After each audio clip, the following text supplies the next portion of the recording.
Welcome, everyone. Welcome to the stream. It's Dhaiphong. Thanks for tuning in with me on this Friday evening, or at least where I'm at, Eastern time zone. Let me know where all you are at. It is good to be with you. Of course, you know what to do. Please do hit that like button, hit that subscribe button, hit that notifications bell. And if you are able to, please do consider becoming a member on Patreon at patreon.com/DannyHaiFong. That's the best way to support this work as I make necessary upgrades, make additions to the channel, pay volunteers who are diligently helping with this channel's upkeep as the operations expand, as we cover more, do more. It is very much appreciated and very much needed. So you can find all the links to the support in the video description. But it's really good to be with all of you. Let me actually check the chat really quick. This is going to be a pretty long stream, so you're going to see me for a while tonight. This topic that I have on deck for you, or a series of topics, really lends itself to a lot of explanation. So hopefully you find it informative, and hopefully we can all understand better what is happening in Mother Africa, African continent, the center piece, the center place of humanity, one of the richest places in the world. But of course, as Michael Parenti has said, as Walter Rodney has said, it is one of the most overexploited places in the world, if not the most overexploited place in the world. But we're going to get deep into the African continent, what is happening in particular in West Africa. So of course, keep hitting the like button. I see we have Ontario, we have the People's Republic of Manchester, we have Kansas City, we have Connecticut, Central Connecticut, Flushing, New York, we have Thailand, we have more Canada, we have Atlanta, Georgia, we have Southern California, we have a lot of United States, we have Maryland. So it's great that there are still a lot of U.S. viewers, because I know that this audience has been internationalizing. But we do have Northampton, UK. We have Calabasas, California, Forest Hills, Maryland, Chicago. This is a very broad audience. Sydney, Rockford, Illinois. So I'm guessing that's Sydney, Australia. Shenzhen, China. 86 Lao Wai. Good to see you. Detroit. Missing China right now, actually. Definitely feeling sick from that. It's a great experience always. I do encourage anyone who's able to do so, even though unfortunately it's quite difficult. It is because of flight prices and all of this. London, Seattle, Washington, San Bernardino, California. Okay, we got a lot going on. We got a lot of people here. It's great to be with all of you today. So give me a sound check. How do I sound really quick before I begin? So I'm just going to give you a little bit of a layout of how tonight is going to go, everybody. So we're going to get into what is happening with Niger. Why is there threats of Western intervention, of ECOWAS intervention, might as well just say Western intervention, NATO intervention into Niger? Why is West Africa on fire right now in terms of what appears to be out-and-out rebellion against Western domination? Why is that happening? We're going to talk about that. We're going to get into Niger. We're also going to get into Burkina Faso. And then we're going to talk about Russia-Africa unity, which has been a centerpiece, I think, a staple for why there is so much panic in the collective West about what's happening with Africa and this region of Africa in particular at the moment. And then we're also going to get to hopefully the clearing the air about all of the misinformation we're hearing about the upcoming BRICS summit later in August, and perhaps a Zelensky story, although if we can't get to all of it, one of those last two are going to get the axe for another stream. With that said, everyone, I do have some announcements before we get started. I am working on getting Ben Norton on the stream from Geopolitical Economy Report. I am also working to get Gerald Horn and Margaret Kimberly back on the stream. So those are likely going to be the next two guests. I'm working on some others, but it's likely that they will happen later in the month.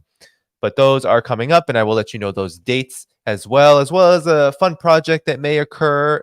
So there's going to be a lot of activity on the stream coming up, and I look very much forward to it. But let's not waste any more time, okay? Because this topic, these series of topics really, like, I have a lot of content. I mean, the amount of tabs I have open on my screen is absolutely ridiculous. So we need to get started. It's going to be a very intense, very packed stream tonight. All right, so let's get into it now. Hit that like button before we get started. Make sure that you're boosting the stream, sharing it if you can, making sure you're subscribed to the channel. If you're new here, hit that notifications bell as well. And of course, all of the ways you can support this channel monetarily, if you are able, is very much appreciated. Patreon, Substack, YouTube membership. We have a great community. Shout out to all the members, all the moderators in the chat, all the Patreon members, all the Substack members, everyone in the chat who supports, as well as those who are here for free, because I do not paywall content. But with that said, everyone, let's get started. Okay. All right. Are you ready for this one? It's going to be a doozy tonight. Africa is on fire, in particular, West Africa. Niger on July 26th underwent a coup political process. So the Western-dominated government, the Western-backed government in Niger was overthrown, and a new government was put into its place. This has led to panic, in particular, from France, which has, as you will find out soon, an outsized influence on the West Africa region. And this, of course, is historic. So let's get into why this has happened, what has happened in particular. And I'm going to share this article that gives a good background on this. What's happening in West Africa? Imperial disintegration. This was published in People's World, which is the flagship paper of the Communist Party of the United States of America. But this article does go over, I think, all of the information we need to know in terms of the context of what's happening in Niger. So we've had a series of coups, okay? And at the center of these coups in West Africa is the U.S. Africa Command. So for those who don't know what the U.S. Africa Command is, it was founded during the Bush Jr. administration. The United States founded this. The Defense Department founded this right before the Bush administration went out of office. It was relatively small during the Bush era. So it was founded, I believe, in 2007, 2008. And then in 2009 plus, when the Obama administration took power, it exploded and now has relationships. This command structure of the United States has relationships with nearly every African country on the continent, minus one or two. I know it's sometimes, depending on the political situation, sometimes it's, I know Eritrea does not have a relationship with U.S. Africa Command, and Zimbabwe, I know, has gone back and forth. But there's been a series of coups, and a lot of these coups have happened with leaders that were actually trained by the U.S. Africa Command. All of them, as this article purports, from Burkina Faso, which has had 3 coups in the last 8 or so years, 9 or so years, from 2014, 2015, and 2022. Mali, 2012, 2020, 2021. Mauritania, 2008. Gambia and Guinea, so 2014, and Gambia and Guinea, 2021. All of them have connections to this entity, to this command structure of the United States. So they've happened particularly in the French-dominated African countries, and they have led to backlash against the old colonial empire. So what is it? What is this exactly? Some people are saying this is, some people are saying it is blowback, right? But I hesitate to call it blowback, and I'll tell you why. Because I think it negates the political power that is being asserted by the people of these countries. So is it a case of neocolonial aggression of the United States just blowing back at them, backfiring, so to speak? Or is it a long game maneuver? Is the imperialist powers really pulling the strings, or something else? And so this article goes over some theory, and I think it is worthwhile going over some of this too. So Vladimir Lenin, of course, this old Soviet leader, the revolutionary leader, who is revered around the world, contrary to what many people may say in the collective West, he called imperialism, or the domination of other countries, a monopoly stage of capitalism. And then Ghanaian president, the first Ghanaian president of independent Ghana, Kwame Nkrumah, defined neocolonialism as a state which, in theory, is independent and has all the outward trappings of international sovereignty, but which in reality has an economic system and political policy directed from the outside. So essentially, this describes the situation in Africa, much of Africa, if not most of Africa, pretty succinctly. That independence is surely there on the African continent. The African countries are technically independent, but despite their outward appearance of independence, internally, economically, politically, they are dominated from the outside. And this is especially true for West Africa. So for centuries, you know the history. I hope that you all know the history. European imperialist powers divided up the African continent in 1885 at the Berlin Conference, splitting it amongst themselves. You had Germany, you had Britain, the British Empire, you had, I believe, the United States also participated in this. You had the Dutch, you had so many countries participate in this. They stole sovereignty politically and economically away from African people, and through colonial exploitation, they extracted massive amounts of surplus value, essentially resource theft, as well as just massive super profits from African labor. I mean, the horrific stories, especially of the Congo, if you know anything about the ghosts of King Leopold, you know that in the region and now the country called Democratic Republic of Congo, the process of exploitation was just brutal, and it continues today. And so Michael Parenti called this condition over-exploitation rather than underdevelopment. So even after the mid-20th century, with these independence movements, whole industries and mineral rights stayed in the hands of multinational monopolies and oligopolies based in the colonizing countries, essentially sustaining economic exploitation and systemic exploitation in spite of national independence. So, for example, we can look at Swaziland, which, despite after gaining independence, was still all of its iron ore was owned by Swaziland Iron Ore Development Company, and this company had a joint ownership over it by the United States and Britain. So Britain and the United States still dominated their iron ore industry even after independence. And so the same can be talked about in the Democratic Republic of Congo, where you have Glencore, a Switzerland-based company. Glencore still has the largest depository of Democratic Republic of Congo's cobalt, which is essential to all the technology we use. And we can go on and on and on. But let's get to France, which this article says is the first colonizer. All right. So one of the worst colonial empires that engaged in West Africa was France. And France's violent repression of the Algerian independence movement was nothing less than genocidal in its brutality. And we can look at the history of France from Haiti to Burkina Faso, which we will get to in a bit. From the assassination of Thomas Sankara in the 80s. So in the 1980s, you had in Burkina Faso, Prime Minister Thomas Sankara appointed in 1983 of what was called then Upper Volta. And he then, along with support of the people, rose up and overthrew the government. Basically said that the people of Burkina Faso, which what it was called, the land of incorruptible people, and the Burkinabés, upright people, were going to be the rulers of the country. And you should watch the film Upright Man. It's a great documentary on Thomas Sankara. I recommend it. So under Sankara's Marxist-oriented leadership, this young country pushed back against colonial reliance on French capital and called for African unity against Western neocolonialism. Sankara called for Burkina Faso and all of Africa to be self-sufficient regarding food, energy, clothing, etc. And under his leadership, they rejected, Burkina Faso did, the Trojan horse of aid from the US-backed International Monetary Fund.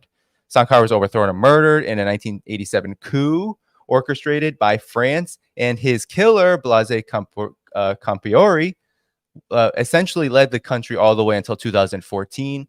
He was basically a traitor to the country. He led the assassination attempt with the help of the French in the United States.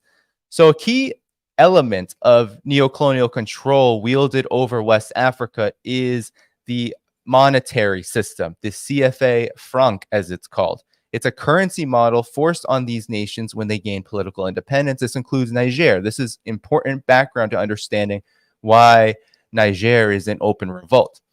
The CFA franc has a fixed conversion rate between the currencies of France and the imperial core, the Western countries, the collective West, and its colonial subjects, thus ensuring low domestic and export competitiveness of African nations. So in 1960, French Prime Minister Michel Debré told Gabonese leader Léon Ba, "We grant independence on the condition that the independent state endeavors to respect cooperation agreements. The one does not go without the other." The two banks that have an official monopoly over the CFA franc are the Bank of Central African States and the Central Bank of West African States. Both institutions are controlled by France and used as a tool of exploitation due to the aforementioned fixed rate of this CFA franc. So basically, this essentially is fancy language for West African countries and Central African countries, the former French colonies, have zero control over their own currencies. France controls it from France. It controls them through these banks. And there's this kind of de facto neocolonial rule, which allows them to do this. And this is where the power of France over these countries still resides. So French capitalists, French companies, sit on their boards and hold implicit veto over many African nations' economic policies, with these two banks required to deposit much of their exchange reserves in the French treasury. The total reserve deposit was 100% at first, later reduced to 65% in 1973 and 50% in 2005. Under these forced arrangements, the economic sovereignty of West Africa and Northern Africa was explicitly still under French control. So Burkina Faso was neither the first nor the last country to reject neocolonial oppression at the hands of the French.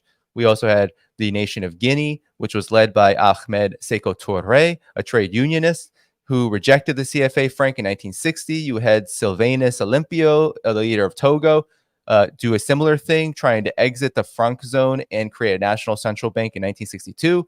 Mali under Modibo Keita, the Democratic Republic of Madagascar in 1975, Mauritania in 1972, Senegal and Cameroon all attempted outright during this period.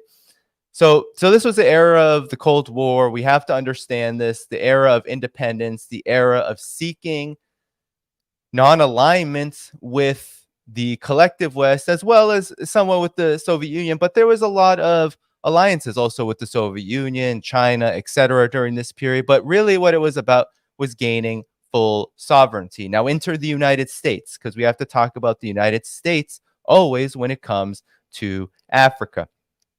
So when we think about the United States, we don't always think about Africa. We don't think, because honestly, the United States has a very small economic investment in Africa. Where the United States really does assert its domination is militarily. So now the United States has 29 known military bases across 15 countries, as well as all of these military partnerships through the U.S. African Command and its post-World War II system, the Bretton Woods economic system that the United States essentially has dominated ever since the post-World War II era began. This is the system that basically plunders and loots Africa. So the United States has a huge role in continuing this process of neocolonialism. Many of the aforementioned West and North African states have been hosting decades-long Western military presences, of which Niger has recently cut off.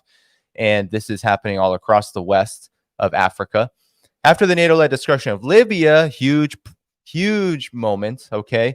So one of the reasons why there's so much instability across West Africa, across Northern Africa, is because of this destructive intervention, which led to hundreds of thousands of dead Libyans, the destabilization and mass migration of millions of more people, and the destruction of the most wealthy country, the wealthiest country on the African continent, and also the most egalitarian African country on the continent at the time, 2011.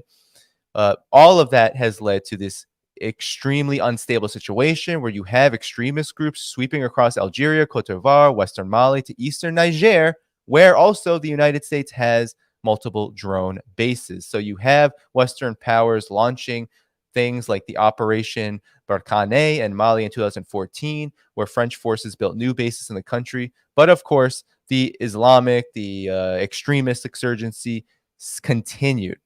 So this is what's really important. All right. The importance of what's happening in Niger, Burkina Faso, Mali, all of these West African countries is their resources.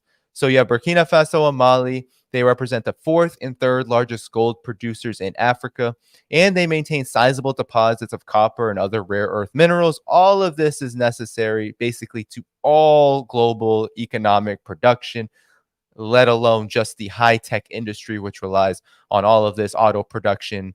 We can go on and on and on. So the gold industry in Burkina Faso alone generates a minimum of $2 billion in profit annually, the majority of which goes to Australian and Canadian mining firms. 40% of Burkinabés in Burkina Faso live in poverty. In Niger, the country that we're going to center in on, the vast uranium ore deposits are used in 1/3 of the light bulbs in France. Yet more than 80% of people in this country don't have electricity of their own, and about the same number live in poverty. So Niger happens to be one of the poorest countries, and these Western countries have basically used Niger as a nuclear dumping ground and all sorts of other things that are absolutely disgusting. Last year, it was reported that 18 million people in the Sahel region were at risk of starvation. Yet also, the UN reported that 30% of the world's mineral reserves, 12% of the oil, 8% of natural gas reserves, 65% of arable land, and 10% of renewable fish water sources are on the continent as a whole. So what do we have? We have a very rich continent, especially this region, a very rich region, but yet you have massive poverty because the collective West, because France, because the United States, because of all of these Western countries all play some role, if not an oversized role, overstated role, in the absolute denigration and impoverishment of this region.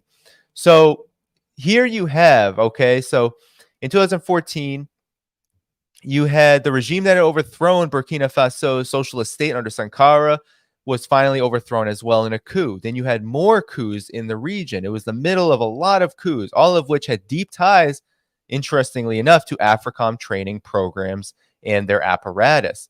From 2008 to 2021, these coups seemed to reinstall, just people that would go along with the program, leadership positions that capitulated to the West. But these recent coups in Mali, Burkina Faso, both last year and now Niger, have taken on a different character. Each is seemingly from the same group of African military officers trained by AFRICOM. So you have Assimi Goïta in Mali, Ibrahim Traoré in Burkina Faso, and Abdurrahman Tishiani in Niger. All have received some of their training in the U.S. Africa Command. So that's what makes this all very interesting, because all of them are speaking a very powerful message of unity against neocolonialism, against imperialism, yet they are all rooted in this attempt by the United States to essentially dominate Africa militarily in order to push back China and Russia. So therefore, conventional wisdom would dictate that these military leaders were intentionally supported in unstable countries because the West thinks they can be capable of preserving the neocolonial order and continuing the global war on terror. However, judging from the actions and rhetoric from these coups, the exact opposite appears to be happening. So that's important, and it's going to go over some of these developments. So you have the new leader, of Burkina Faso, for example. The current prime minister, Apollinaire Yakamison, that's a really hard name, Kailem de Tembela, visited the country of Nicaragua to commemorate the 44th anniversary of the Sandinista revolution, saying, "When I came here, many people told me, if you meet Daniel Ortega, greet him on my behalf. So I greet him on behalf of all Burkinabés." Then you had Traoré, the current president, the current military leader, the general, saying that at the recent Russia-Africa summit, his mere attendance is seen as an affront to Western imperialism. And he asked, why does the resource-rich country remain the poorest region in the world? African countries have suffered for decades from a barbaric and brutal form of colonialism and imperialism, on and on and on. So you have Niger, So back to Niger. It's all connected. This whole phenomenon is connected from Mali, Burkina Faso, and Niger. But in Niger, you have sanctions, first of all, placed on Niger after this coup. And in response, Niger suspended all exports of uranium and gold to France. and its new leadership has also told the U.S. to keep their aid and give it to millions of homeless people in the United States. Charity begins at home. And this all comes as Russia and Africa become closer after the Russia-Africa summit. Reminder that the Russia-Africa summit took place one day after the coup in Niger, which is incredibly critical because Russia forgave $23 billion worth of debt, which included Niger, Algeria, and many other countries. So that's a bit of the context, all right? But there's more context, and I'm going to get to really the threat of war now, okay? Because there is a threat of war here that needs to be talked about, okay? Because it is serious. It is a serious threat of war. And first, I want to show you what Mr. Prigozhin. So I need to say that one thing that isn't often talked about is how Russia, the reason why, and I'll show you in a minute, the reason why Russia is seen as a friend of many of these countries, including Niger, is because of Russia's assistance to African countries like Niger, who have been terrorized by these jihadist groups, many of which share a relationship to the groups that fought in Syria, in Libya. These groups have been the target of the Wagner group fighting in Ukraine. And you have a lot of, how should I say, fraternal feelings among the people of Niger and the people of West Africa as a whole to Wagner. And Yevgeny Prigozhin, regardless of whatever you think of Mr. Prigozhin's actions and all of the interesting developments that occurred during the whole so-called coup situation, you have, and this is DD Geopolitics talking about what Prigozhin said about Niger. This is a very, I think, poignant assessment. And so he said that what is the basis of the change of power in Niger? The population has been driven to poverty for a long time. You can just look at an example of a French company extracting uranium and sold it on the market for $218 and only paying Niger $11 of that sale. You can work back with investors on a 50 to 50, 30 to 70 basis, but it's impossible to give back to the indigenous people of the country who were born in this country, who live in the country, and who expect the natural resources of this country belong to them. And according to the Constitution, they belong to them, but only 5% of the wealth is actually received. So that is a very poignant thing. We can, to cover up these economic crimes, it was saturated with a huge number of terrorists. So he's making the claim and the argument, and I think it's a good one, that the instability, this terrorism, all of this is a way to keep Niger and countries surrounding Niger divided and essentially dominated. And so to show that these thieves and plunderers are needed in the state's territory, I mean, Western countries like France, the USA, and so on, crowds of soldiers were sent there who did nothing but received enormous budgets that were also embezzled on various levels. That's why the transformation in Niger was necessary. The power that was in league with Bazoum, who was the ousted president, and his followers simply covered up, allowing a coalition of people who plundered the nation to be present in Niger's territory. That's it. Therefore, this is a liberation struggle, a liberation movement for the independence of the country, and God grant them success. And there he is with the, with the new leadership. So, Prigozhin, that's a very powerful statement, and I think it stands to reason that the situation, of course, is very complex. So in Niger, you had this coup, and of course, Russia has been placed at the center of it. And before we get into this, first of all, the threat of war, which is very, very important, I just want to show you quickly just how much Russia is respected in this case, okay? There is a definite fraternal feeling among people in Niger to Russia, the Russian people. And it's because, look at this, it's because Russia, through Wagner, has provided literal support. So let's play this video. This is from Ashwin Ratanzi, who is a very good journalist. He's talking about the Russian flag being displayed in front of the presidential palace of Niger.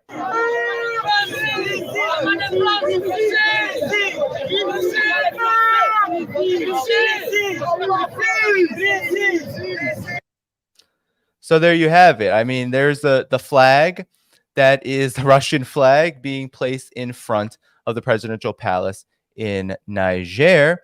And also the BBC had to admit this as well. So Prigozhin's words are likely appreciated by the people of Niger because of the concrete assistance that Wagner has provided alone. I mean, this isn't even to get into the fact that they have received, the people of Niger, the state of Niger, as well as West African countries, debt forgiveness and other cooperation agreements without the strings attached that the collective West often brings. And so here you have a business owner right here wearing a Russian flag and a sign of growing hostility towards the West since the coup in Niger. A businessman proudly shows off his outfit in the color of the Russian flag in the traditional heartland of deposed President Mohamed Bazoum.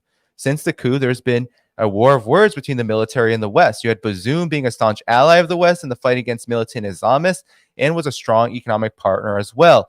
Mind you, the problem only got worse under his rule. Niger hosts a French military base and is the world's 7th biggest producer of uranium. It's vital for a quarter of the nuclear power that's going to Europe, including to France, powering its light bulbs, as I said. So General Abdurrahman Tishiani overthrew the president in the coup in the 26th. And so you hear this businessman wearing this, blurred his face. I'm pro-Russian. I don't like France, he said. Since childhood, I've been opposed to France. They've exploited all the riches of my country, such as uranium, petrol, and gold. The poorest Nigerians are unable to eat 3 times a day because of France. And so here you have demonstrations in the streets of Niger, right? Here you see it. You have people holding up the Russian flag. This is just the reality, and this is the reality they don't want to tell you about, all right? So you have Bazoum, some of the contents. He entered office in 2021 in so-called democratic and peaceful transition of power since independence in 1960.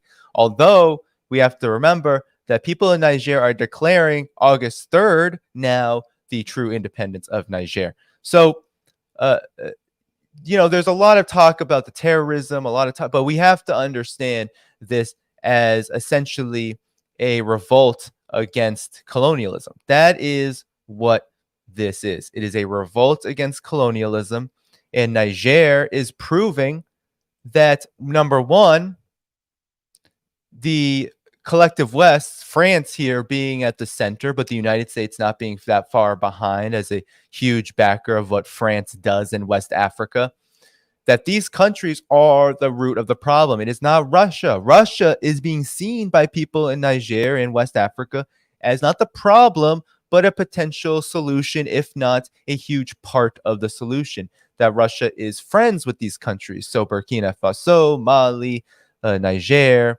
we can go on and on and on. And that's what's really important to really place a lot of attention toward here, all right? And we have to understand this coup and the threats that have come from the collective West against Niger as a response to this growing rebellion against the collective West, against unipolarity, because that's what's really happening. We don't get to talk about Africa enough. And so now I want to talk about the threat of war, all right, because there is actually a legitimate threat of war. So directly after this coup, the French government, with the so-called ECOWAS, right, which is a so-called alliance of West African states that France and the collective West essentially controls, and this alliance has threatened intervention. And now Nigeria, which borders Niger to the south, is now threatening to get an ECOWAS intervention in Niger. So Tinubu, who is the leader of Nigeria, is seeking support to intervene against Niger, where a coup removed the so-called democratically elected government. So President Bola Tinubu has written a letter in his country's Senate asking members to back a regional intervention in neighboring Niger, where a coup toppled the democratically elected Bazoum on the 26th. So mind you, if Nigeria successfully lobbies for this, what ECOWAS, right, this Economic Community of West African States, which is really just a proxy for neocolonialism, what that means is that ECOWAS will be led by the French, and maybe even, although the United States says it's going to stay out, it has 1,000 troops in Niger. It says they're not going to participate in any kind of intervention. Mind you, regardless if that's true or not, there may be an intervention there. There may be a military intervention there, and it will be pushed by Nigeria and other so-called ECOWAS states in the grasp of France and the other former colonial powers in the collective West. So the ECOWAS has already imposed sanctions on Niger, and now are saying that they're willing to risk military intervention.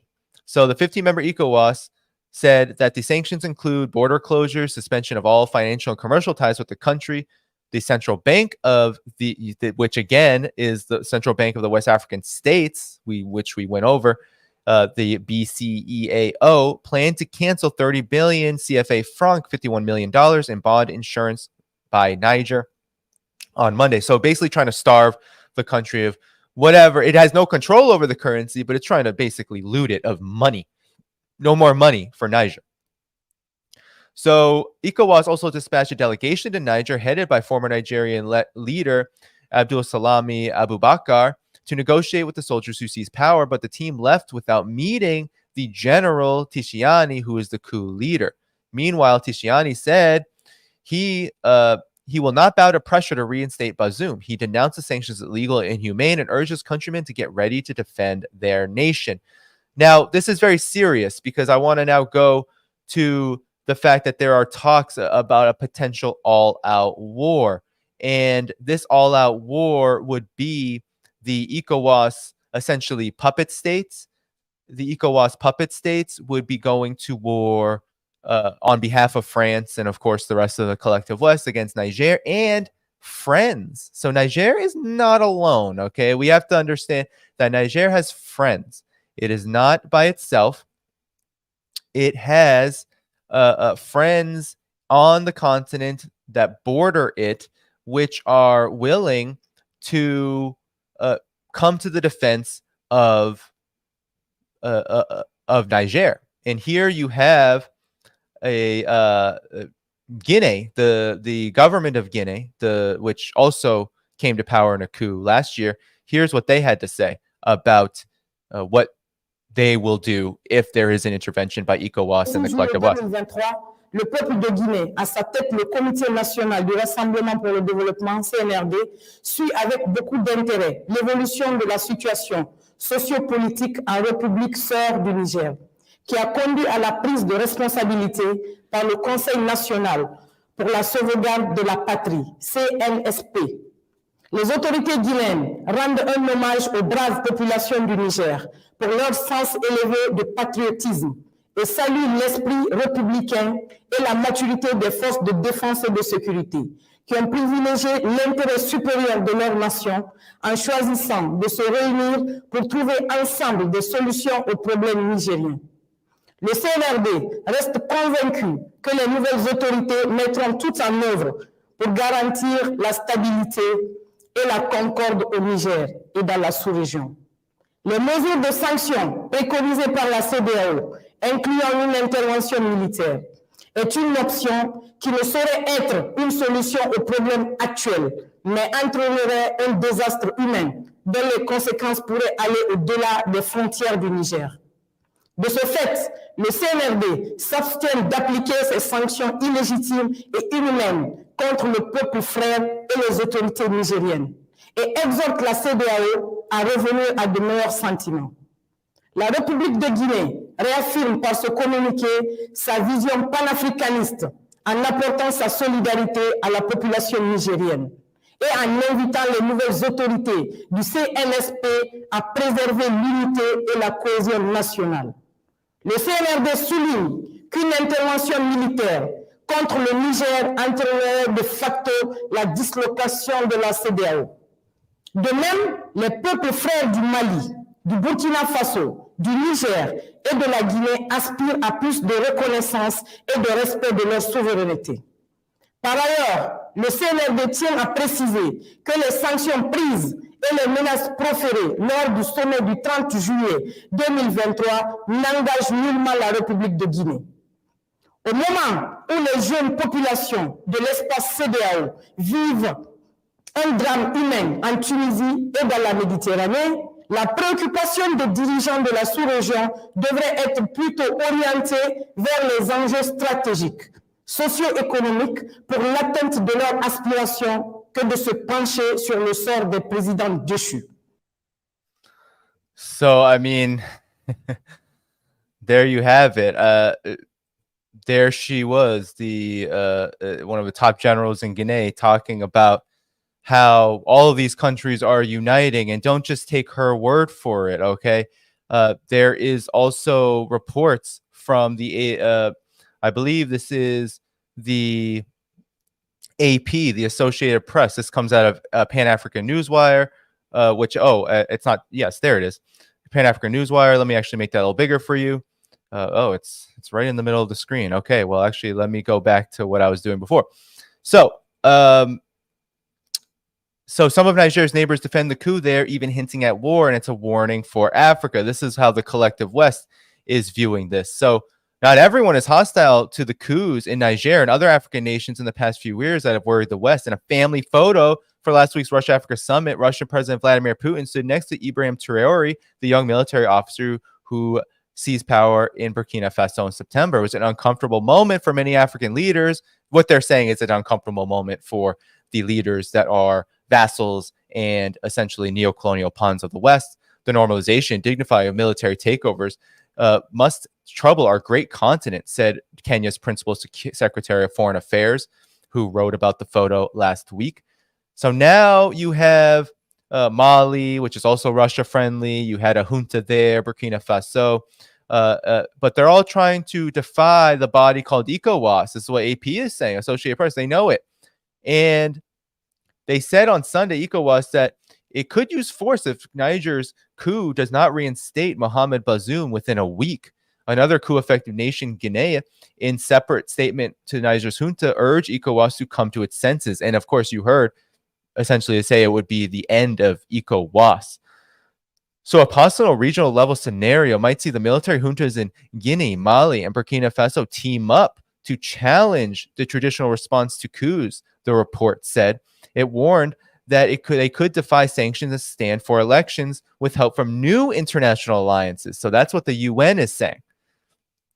Many just want to feel secure as Islamic extremists expand their presence in the Sahel.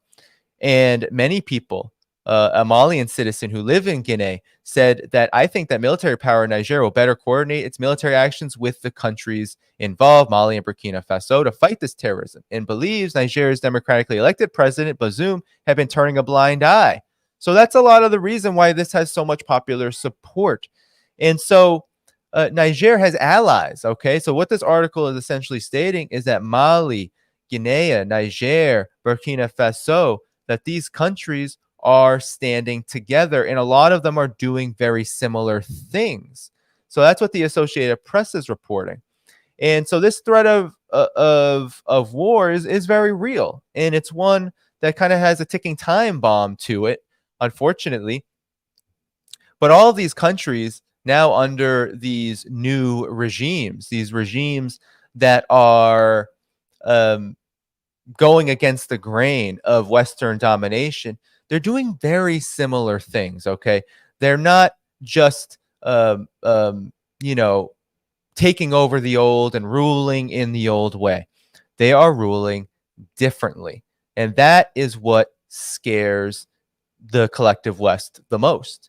They do not want to see Niger's uranium deposits become nationalized, and they do not want to see security coordination among these countries independently of ECOWAS or any other military structure dominated by the collective West.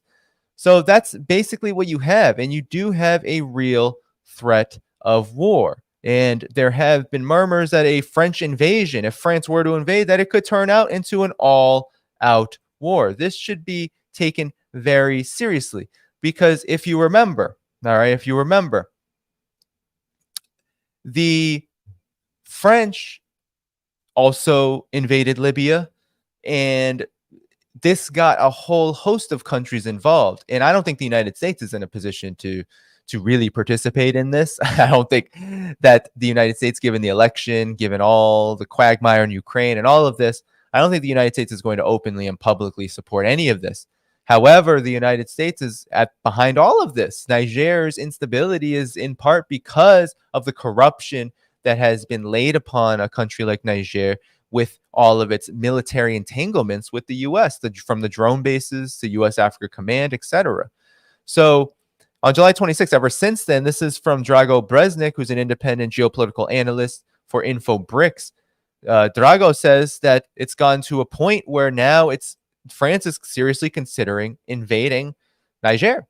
And it says if it lets Niger continue its path of actual independence, France will be unable to exploit the country's resources. Recent geopolitical changes have also left France largely impuissant. After the defeat of its nearly decade-long intervention in Chad last year, Paris has been left with bases in Ivory Coast, Senegal, and Gabon. Neither of these can be used effectively as a staging an invasion. So there's a lot of troubles here for France. But even if France were somehow to find enough soldiers to launch an invasion, none of the three countries border France. So this is what's happening. But you have unity among Burkina Faso, Mali, these countries, but all these countries that border Niger are not really going to participate in this. So Gabon is the least logical option. Cameroon and Nigeria stand between it and Niger, leaving only bases in Senegal and Ivory Coast as viable possibilities. And yet this is where the basic geography for Paris stops and actual geopolitical issues begin. Namely, in order to effectively use its forces from both countries to reach Niger, France will have to go through Mali and Burkina Faso, both of which have stated that any military action against Niamey, the capital of Niger, will be tantamount to aggression against them. So if France wants to attack Niger, it will have to attack two more African countries. So this is the dilemma, but it doesn't mean that it's not going to happen. All right, it doesn't mean that there's not going to be an incredible amount of violence and instability against this government. We cannot leave that out of the equation.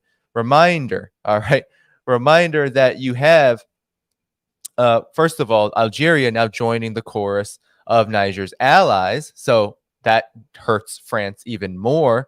And Chad being the only viable option for an invasion.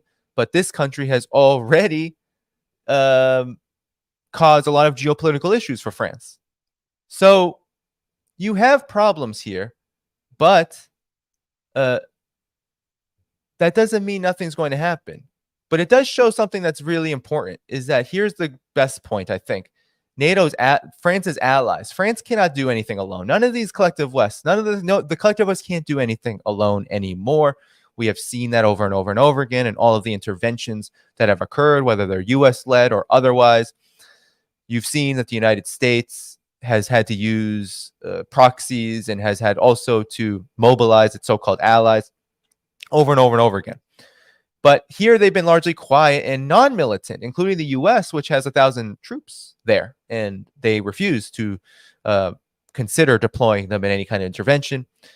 It has a military base there, Niger Air Base 201, which is run by AFRICOM, but it doesn't really have capabilities other than drone strikes, which I guess could be useful in this sense, but it would be a bad look for the United States to begin drone striking on behalf of France, Niger, while being in a quagmire, while also preparing for a possible political transition in 2024 with the election coming up, the presidential election.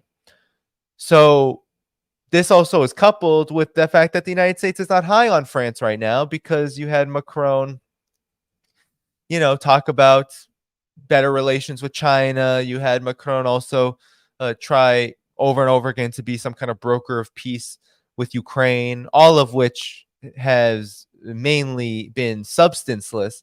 But nonetheless, Macron has said publicly that he doesn't want to be a vassal of the United States, and that angered the United States quite a bit. So there are big problems, all right? These are huge problems for the collective West. And Niger, despite being a small country, an incredibly poor country, has many friends regionally.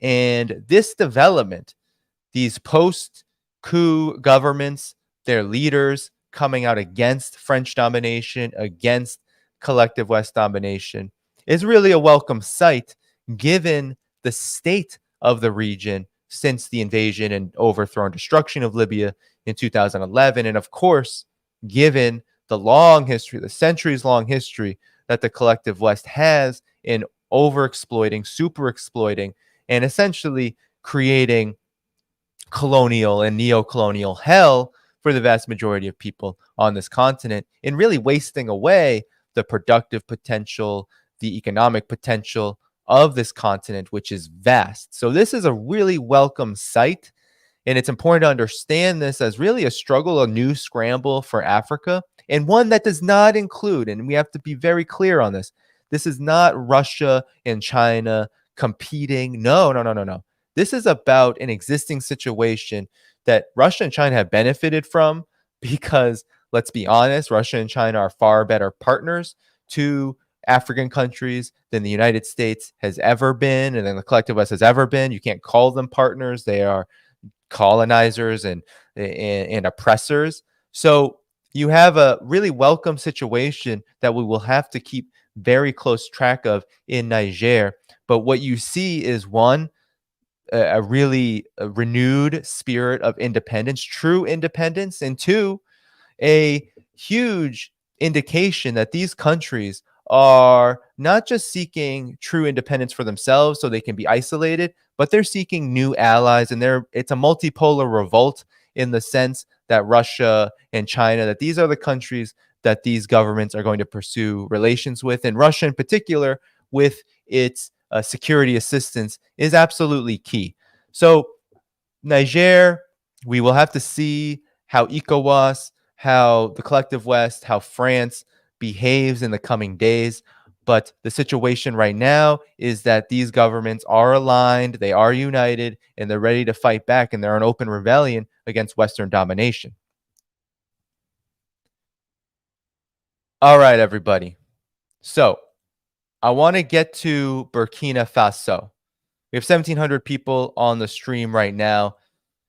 Please do hit the like button. Please do hit the subscribe button. Please do hit the notifications bell. And please do support the channel if you're able to. Patreon.com/DannyDhaiphong. That's how you help support the channel's upgrades. I'm making upgrades to technology, and the biggest now is to be able to compensate very much appreciated volunteers. DD Geopolitics has been helping this. You should follow them on Telegram at DD Geopolitics on Telegram. They've been a few of their folks have been supporting my work very diligently, and I've been trying to compensate them for their help with things like thumbnails, etc., minor editing. So please do subscribe on Patreon at patreon.com/DannyDhaiphong. That's how you keep this channel going. That's how you help me make these upgrades and help keep this work expanding so that we reach more people. So now I want to talk about Burkina Faso because I find this story to be very inspiring.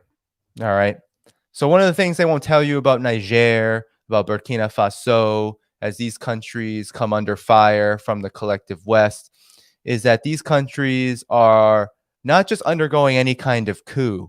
Now, mind you, we hear all the time, coup this, coup that, coups are bad, coups are bad. We have to look at the political character of coups very specifically. What are these coups doing? Who is behind them? Where do they get their support from? How do they govern? These are the questions we have to be asking about all political problems, all geopolitical issues. We cannot just look at anything from the mindset of what we think we know based on other experiences and other historical contexts. We have to look at the context now, the context of the specific situation. And in Burkina Faso, we are seeing an absolutely just radical, dare I say, shift, a huge change in the geopolitical calculus that is very much connected to what is happening in Niger. So Here's a good article by Ben Norton over at Geopolitical Economy Report. He said Burkina Faso's new president condemns imperialism, quotes Che Guevara, allies with Nicaragua, Venezuela, and Cuba. So Burkina Faso's Ibrahim Traoré has vowed to fight imperialism and neocolonialism, pledging a refoundation of the nation, invoking revolutionary leader Thomas Sankara. His government is allied with Nicaragua, Venezuela, and Cuba. So again, these countries are not by themselves. They are working together, and they're trying to seek a new relationship with the world, especially the multipolar world and the global south. So Ibrahim Traoré has vowed to fight imperialism, and the West African nation has also formed close diplomatic ties with revolutionary governments in Nicaragua, Venezuela, Cuba, Iran, as well as NATO's arch rival, Russia. So in January 2022, a group of nationalist military officers in Burkina Faso toppled the president, Roch Kabore, a wealthy banker who had fostered close ties with former colonizer France, where he was educated.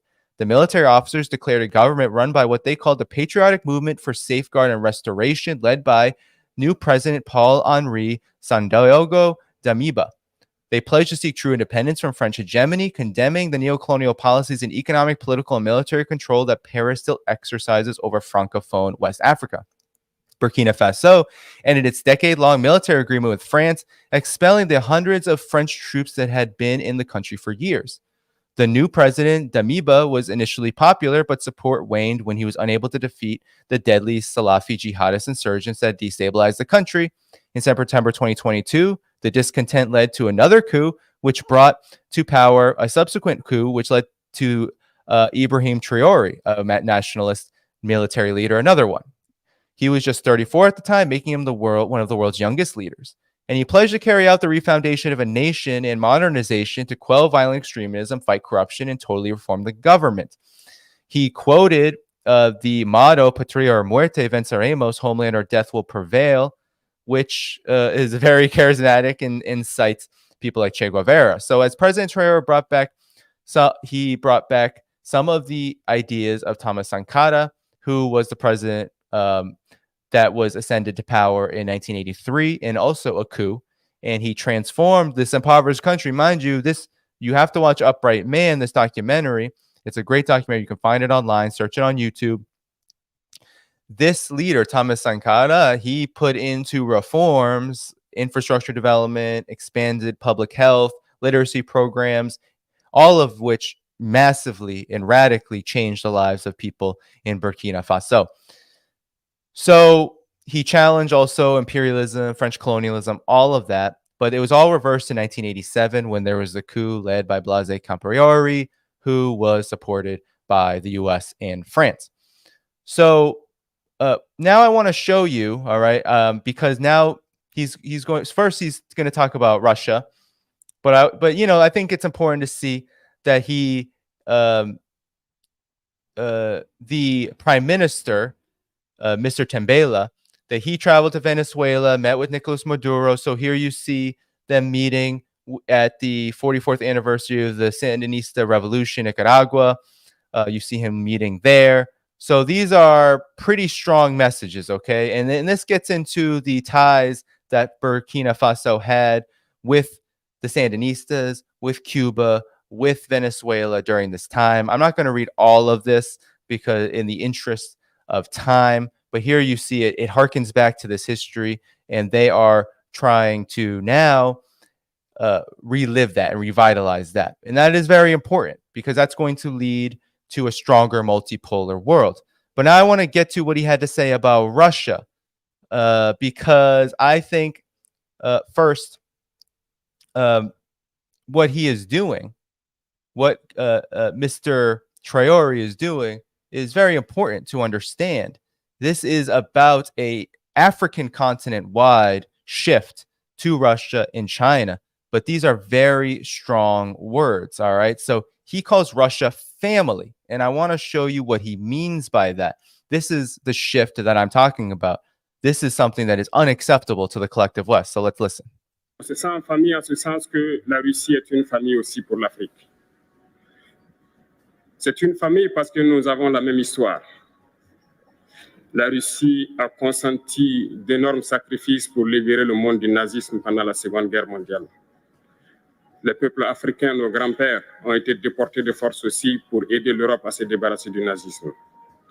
Nous partageons la même histoire en ce sens que nous sommes les peuples oubliés du monde, qu'ils soient dans les livres d'histoire, dans les documentaires ou films. On tend donc à balayer le rôle prépondérant qu'a joué la Russie et de l'Afrique dans cette lutte contre le nazisme. Pour ce qui concerne le Burkina Faso, aujourd'hui, nous sommes confrontés depuis plus de 8 ans à la forme de manifestation la plus barbare, la plus violente du néocolonialisme, de l'impérialisme. L'esclavage qu'on tend encore à nous imposer. Nos dévanciers nous ont bien appris une chose. L'esclave qui n'est pas capable d'assumer sa révolte ne mérite pas que l'on s'apitoie sur son sort. Nous ne nous apitoyons pas sur nos sorts, on ne demande pas que quelqu'un s'apitoie sur notre sort. Le peuple burkinabé a décidé de lutter contre le terrorisme en mesure de relancer son développement. Dans cette lutte, des vaillants peuples, des vaillantes populations se sont engagées à prendre les armes face au terrorisme, ceux que nous avons affectueusement appelés les VDP, des volontaires. Nous sommes surpris de voir les impérialistes traiter ces VDP de milices et de tout type. C'est décevant, parce qu'en Europe, lorsque des peuples prennent les armes pour défendre leur patrie, on les traite de patriotes. Mais là n'est pas le problème. Ce qui est le problème, c'est de voir des chefs d'État africains qui n'apportent rien à ces peuples qui se battent, mais qui chantent la même chose que les impérialistes en nous traitant de milices, en nous traitant donc d'hommes qui ne respectent pas les droits de l'homme. De quel droit de l'homme parle-t-on? Nous nous offusquons contre cela et c'est honteux. Il faut que nous, chefs d'État africains, nous arrêtons de nous comporter donc en marionnettes qui dansent à chaque fois que les impérialistes tirent sur les ficelles. Hier, le président Vladimir Poutine a annoncé donc l'envoi de céréales en Afrique. Nous sommes bien contents. Nous lui disons merci pour cela. Mais aussi, c'est un message passé à nous, chefs d'État africains, parce qu'au prochain forum, nous ne devrons pas venir ici sans avoir assuré, pour ceux qui ne connaissent pas la guerre, l'autosuffisance alimentaire de nos peuples. Nous devons prendre l'expérience de ceux qui ont pu déjà atteindre cela en Afrique, tisser de bonnes relations ici. So,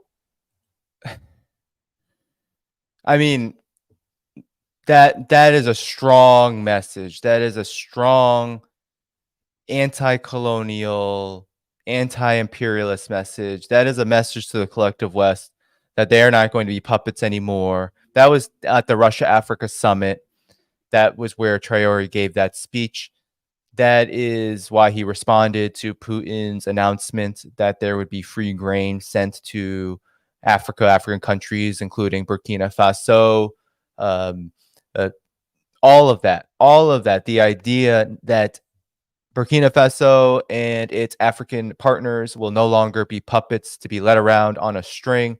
It's a powerful message, and it's one that is scaring the collective West. And so what has Traore done exactly? And we have to look at this specifically. And here's a good example, a very good summary by Sarah, an independent Lebanese geopolitical commentator. Sarah says, Africa is rising. Meet Burkina Faso's 35-year-old president. What has he done? He's expelled French troops from Burkina Faso, banned uranium and gold exports to France and the U.S., and has forged strong alliances with Niger, Guinea, Mali, and Algeria against Western invaders. And a quote from him, my generation does not understand this. How can Africa, which has so much wealth, become the poorest continent in the world today? And here he is. How can Africa be the poorest continent in the world when it is so wealthy? These are the questions that Traore is asking. All right. So it's incredible what's happening. All right. It is incredible what is happening across the African continent. This is a continent that has suffered so much, but now the continent has good friends. The African continent does not need the United States and the collective West as much as it would like to believe, right? For years, for centuries, the collective West has operated on the notion that the African continent is the heart of darkness and that countries like Burkina Faso are simply weak and uncivilized, quote unquote, countries that need to be tamed, need to be brought to heel, to use the language of Hillary Clinton, and their resources be used for the development of the collective West at the expense of these countries, and that the expense and the consequences that these countries have had to face are of no significance. And when countries rebel, when they stand up against this neo-colonial unipolar Western domination, then they face intense consequences. So now Niger is under ECOWAS sanctions. They're trying to starve that country while they contemplate invading it. Burkina Faso has gone through multiple coups in recent years, and now Traoré, he is getting closer to Russia, and I'm sure China as well will be part of that equation. So all of these countries are now being looked at, Guinea and Mali, Burkina Faso, they're all being looked at in the same way as problems. And we know how the collective West responds to countries that are despondent, that are resistant to their rule. Take Libya. We have to remember the case of Libya. In 2011, NATO finally was able to agree upon a unilateral intervention that included many so-called allied countries, a coalition of the willing, which led to the bombing campaign of Libya, and which led to the assassination and the outright sodomizing of the Libyan leader Muammar Gaddafi, who was adored and beloved not just in the African continent, but in much of the world, the axis of resistance, which saw Gaddafi as an ally of struggles like Irish independence and like the struggle against apartheid in South Africa, etc. Libya's Muammar Gaddafi was a hero to Venezuela's former president Hugo Chavez. He was a friend of people all over the world who sought a new world and who sought one that was not dominated by the exploitative diktats of the collective West. And this is why Gaddafi had to go. There were many specific reasons. For example, the formation of an independent currency, the discussion of an independent military for the African continent that the African Union actually had control of, rather than the playing with so-called nominal independence that had existed, as well as the fact that Libya had massive oil reserves, as well as a huge influence over the future of the African continent, because it was one of the few countries that was resisting the expansion of the U.S. Africa Command, as well as the entire neocolonial project of the collective West. So Gaddafi had to go. And his example, and the example of Libya's Jamahiriya, with the free education and the electricity subsidies and the standard of living, which was very high in Libya, the free housing, the advancing infrastructure from roads to bridges, etc. All of this, right? All of this had to go. The subsidization of people's needs using Libya's oil reserves was an example that the United States and NATO countries could not allow to stand. And so Niger, Burkina Faso, Mali, these countries, which have undergone political transitions largely because of what the United States and NATO did in Libya, are now seeking their own political project of independence.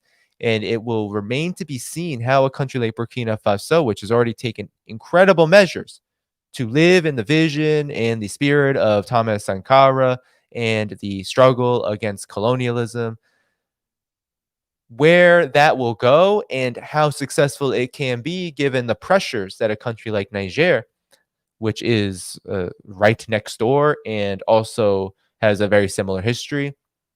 Remember, a lot of these borders that were drawn by the West, by the collective West, by the imperial and colonial powers, they are largely mythical. And if you know anything about these countries, you know that many people from each of these countries actually live, right? So that's why you have BBC interviewing someone from Mali and Guinea, etc., right? It's because there is so much cross-border activity because the borders are largely mythical. but Africa has been hampered by a lack of infrastructure because of the exploitation that it faces. So actually it's hard because there's not a lot of rail, there's not a lot of easy ways to do this kind of people-to-people exchange, to do economic activity at a high level, and that's why these things are happening. That's why you have these rebellions. That's why Burkina Faso is an open rebellion, and that's why they say Russia is a friend. Why would they say Russia is a friend? It's not because the collective West is just being beaten by Russia. It's because Russia actually offers an alternative. And it's not just Russia, because indeed, Russia has forgiven debt. It has sent thousands of Wagner troops to fight on behalf of these African countries and help them with the problem of terrorism. But you also have China. It's not just, it's Russia and it's China. Look at this cooperation, first of all. It's expanding. Russia-Africa cooperation. It's absolutely mind-blowing. In 2022, $282 billion in trade and investment. The United States, France, far less investment. And we can go down the line. I hope you all can see this infographic. It might be a little small. Let me see if I can actually expand the size a bit. Hopefully it doesn't. Yeah, here we go.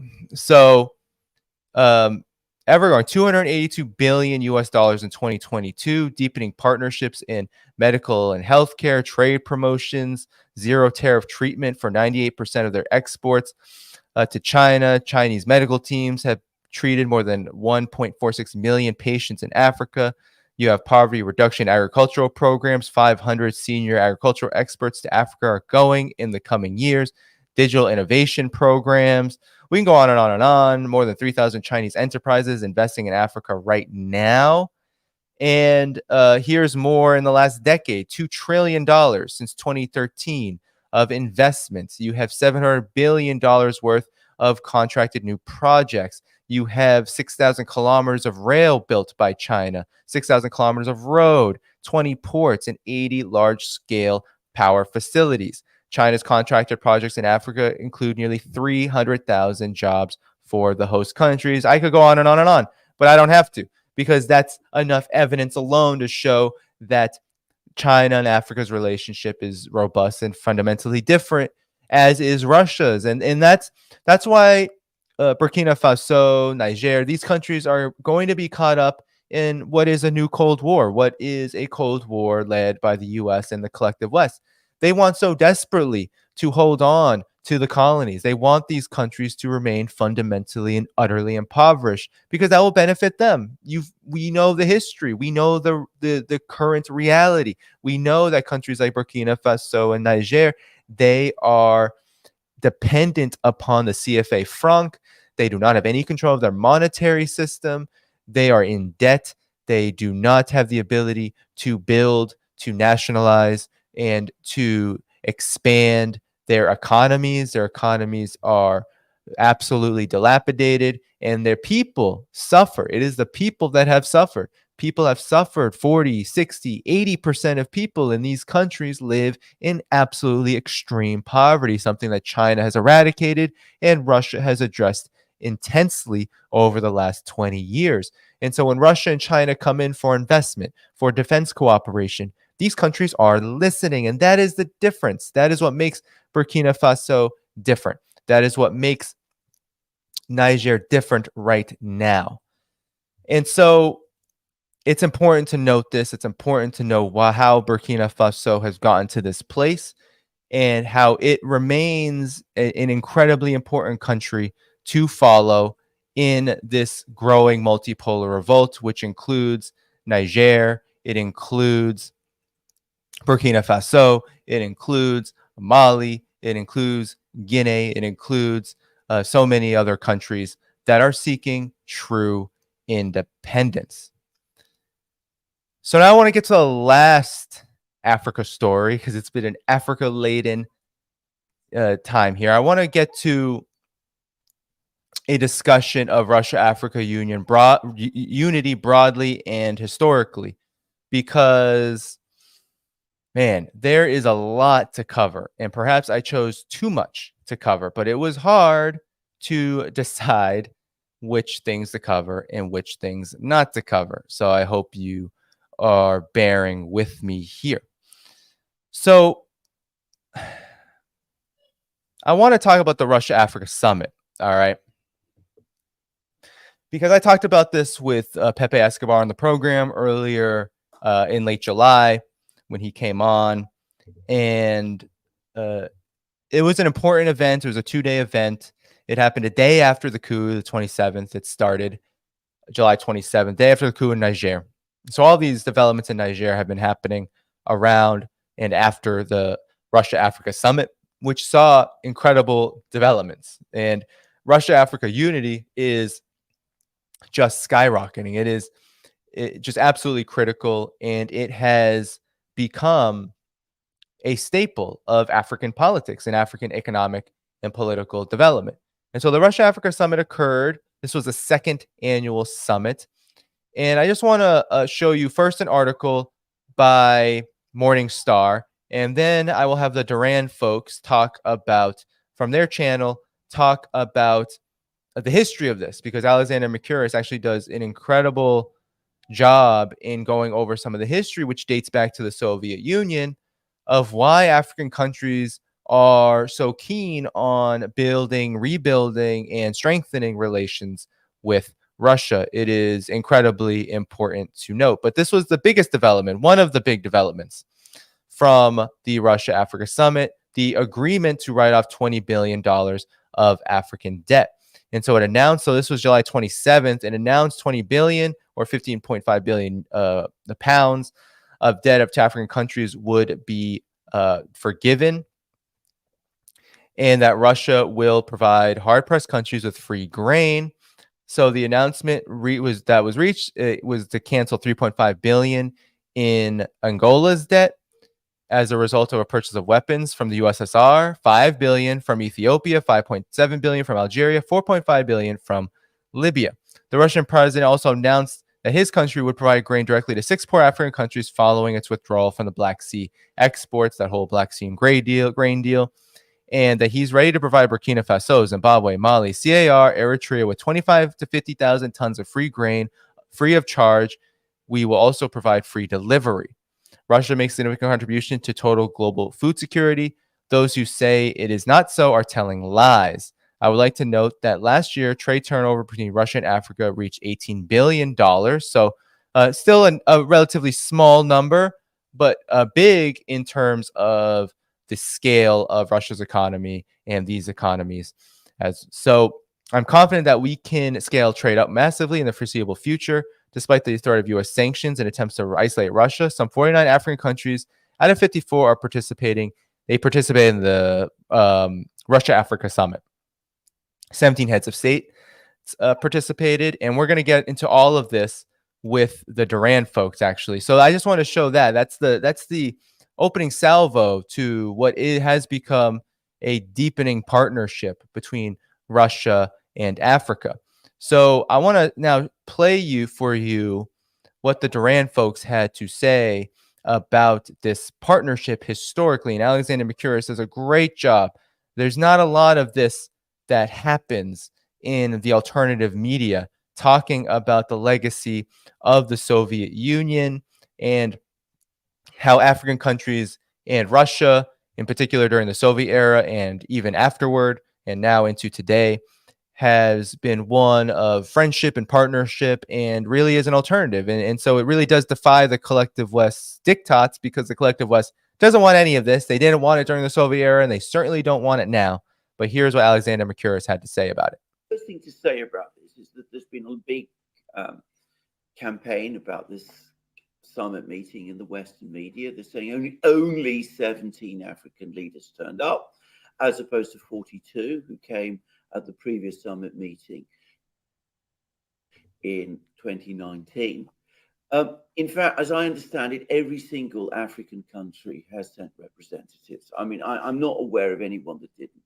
And yes, fewer presidents and heads of state have turned up, but this is taking place in the middle of a major geopolitical conflict that's taking place within Africa, which I think we're going to come to in a moment.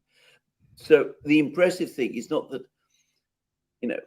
fewer turned up than last time, but as many as 17 defied pressure from the West and turned up in place. Now, what is happening and what the Russians are saying is during the time of the Soviet Union, during the Cold War, we made a very big push to establish very good and close relationships with people in Africa. We were at the forefront of support of the anti-imperialist and anti-colonial movements in Africa. We supported the movements against apartheid in South Africa, in Rhodesia. We helped Angola see off Western intervention, South African intervention in the 1970s and 1980s. We played an absolutely key role in helping Ethiopia to hold together in the 1970s and 1980s as well, after the fall of the emperor. We were very heavily involved in West Africa too. Then the Soviet Union collapsed. All of that stopped. We stopped taking any interest in Africa anymore. We neglected our old friendships. We now understand that that was a critical mistake. We didn't have the means to some extent to produce. So this is a key point, right? Remember, the Soviet Union was absolutely critical to supporting anti-apartheid in South Africa, but not just that. All of the armed struggles on the African continent, the Soviet Union was involved in those independence movements. It did ally with them. And one of the reasons that Patrice Lumumba was actually killed in the Congo was not because this was 1960, and Alexander Mercouris will later get into a reference of him based on a university that was named after him in the Soviet Union and now renamed in Russia. But one of the reasons why he was killed by the CIA, by, of course, the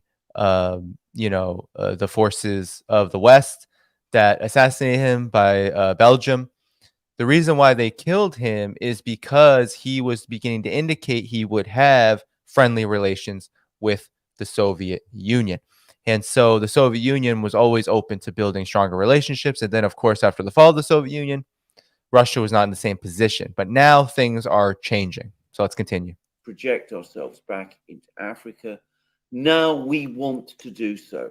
And we want to come back into Africa in a big way. We also support African Union.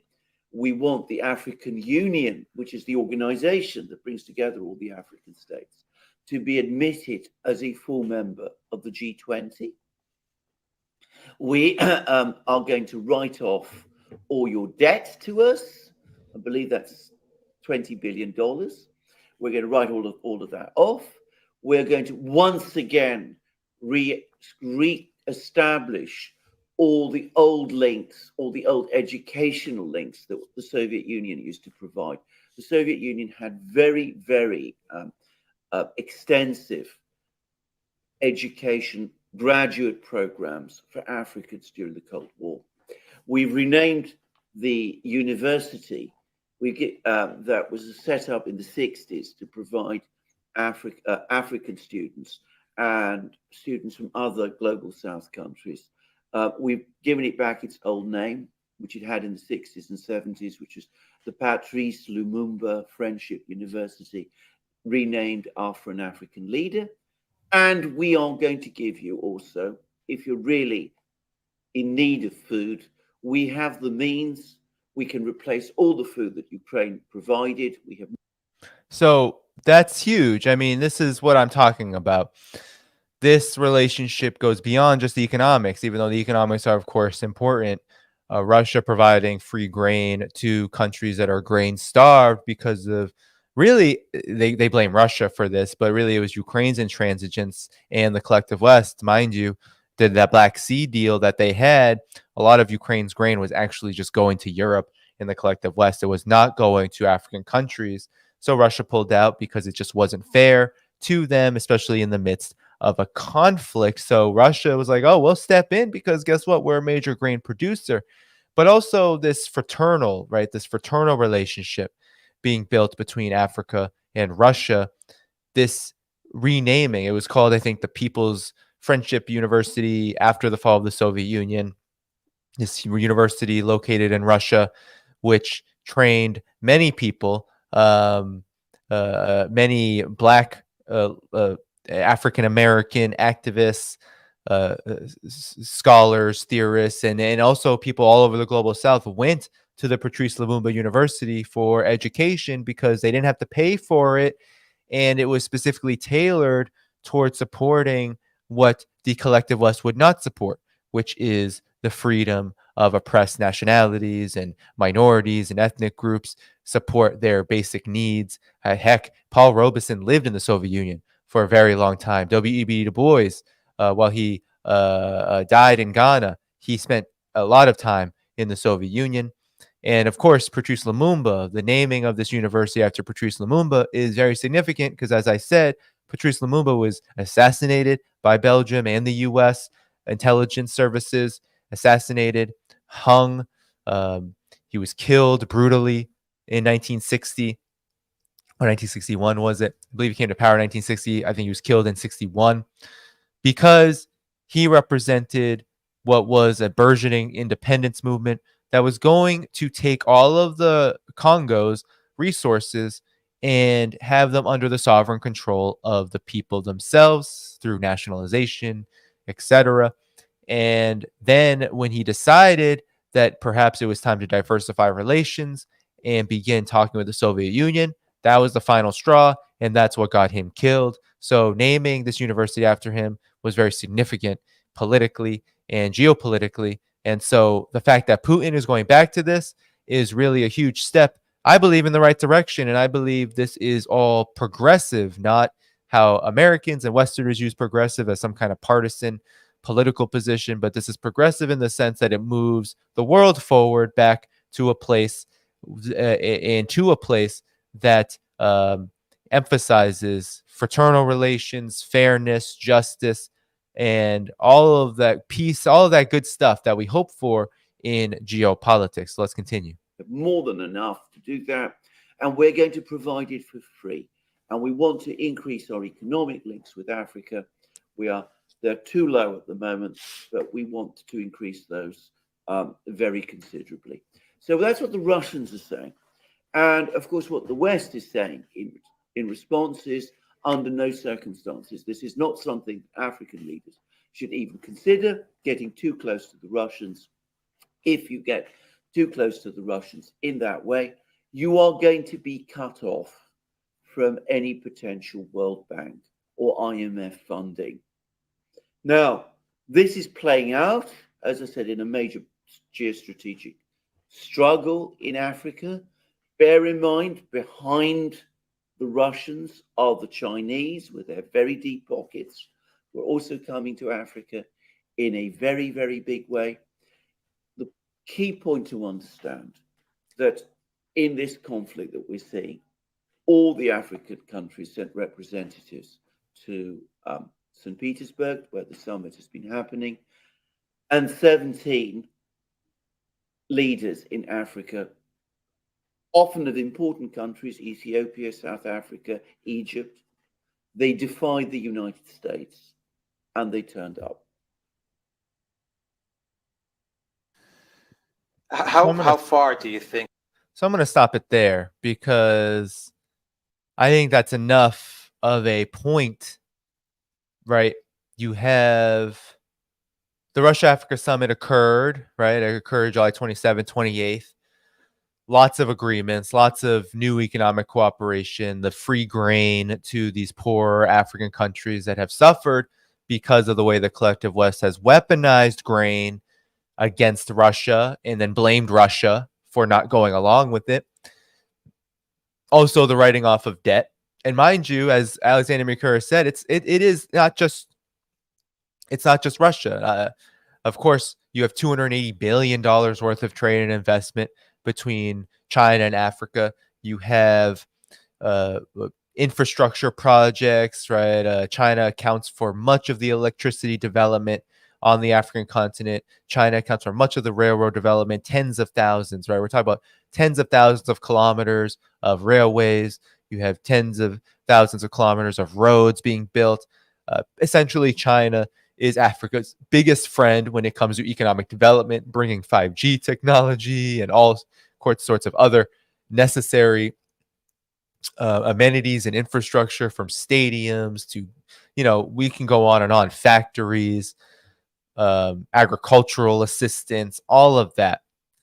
But also, just as Russia is forgiving the $20 billion of loans that date back some up to from the Soviet Union and onward to African countries, helping them get back on their feet in this really difficult economic time, so too has China done very similar things. And now China gets a hugely bad rap, right?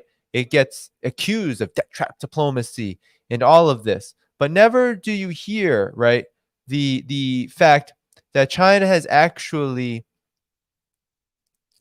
done a lot in this way to help accommodate African countries and their needs. So here Bloomberg wrote on August 23rd, 2022, that China was going to forgive 23 interest-free loans to 17 nations. And mind you, during the beginning of the COVID pandemic, China also did this as well in 2020, forgiving as well as renegotiating, which is just as important, renegotiating terms of loans, and pledged to rechannel to IMF trusts to Africa. So 23 interest-free loans to 17 African countries and redirect 10 billion of its International Monetary Fund reserves to nations on the continent. So this is 2022. And oftentimes China gets accused of debt trap diplomacy, the port in Sri Lanka, the airport in Uganda, and it's said that China has essentially put all of its investment into Africa in order to colonize it and recolonize and become an imperial power, when all of it is absolute nonsense. Sri Lanka, what ended up happening was that port had to be sold off to private investors because they just couldn't fund it because there's internal issues, there was government issues. So they sold it off to a private investor, and it became a joint venture with a Chinese investor. And the project, I don't know if the project even continued, but then you had accusations in, I think it was 2021, of Uganda having an airport that had to be seized by China and closed down even after it was built because Uganda couldn't pay its debt. That didn't even happen. That was just completely false. There wasn't even a story to distort there. So on and on and on. I mean, it's called debt trap diplomacy. And what is often not talked about is how it's a collective West, which usually it's private financiers, usually it's private lenders from the collective West, which make up the majority of debt for most global South countries, including African countries. And then, of course, there's the IMF and the World Bank, etc. But China usually makes a small portion of the debt, and China is actually more willing to negotiate fair terms. It's why you have on the African continent so much actually being built and so much investment actually turning into a real product, is because there isn't this worry about, oh, can we pay back? Can we pay back? Lest we forget that this kind of financial double dealing, this attempt to suppress and oppress African countries and in the global South with debt, is not just about the debt itself. It's really about how you can build up conditionalities and enforce conditionalities which help enrich the very corporations and the very oligopolies and monopolies that are overexploiting these said countries. So you mire them in debt, you enforce conditionalities through the IMF and the World Bank, and then these corporations come in and they get to extract more because your government has to pay off debt. You need to give privileges to these companies to an even further degree. And China just does not do that. Neither does Russia. And that's why you have Traore. That's why you have African countries in the West region, in the Sahel. That's why you have these countries not going along with the new Cold War. They're not going along with the Russia bashing and the China bashing. They don't support NATO's intervention in Ukraine. The Africa Summit all of these countries that participated. You heard maybe East Africa's president, Isaias Afwerki. He said straight to Putin's face in a meeting with him, he said that Eritrea and much of Africa view Ukraine as NATO's war. Why is this? It is not a coincidence. It is not an accident. It's because it is NATO's war, first of all, but it's also because African countries like Eritrea, like Burkina Faso, from east to west, they see the writing on the wall. They understand the people of these countries, the movements backing people like Traore and Afwerki, they understand what is the problem. What exactly is the problem? What's the root of the problem in geopolitics, in economic development, and in political sovereignty? The root of the problem is the collective West. The root of the problem is the fact that Africa has never been able to develop the way that it always should have been allowed to develop because of foreign domination, mainly by the West. And China and Russia are simply partners that help them achieve sovereignty.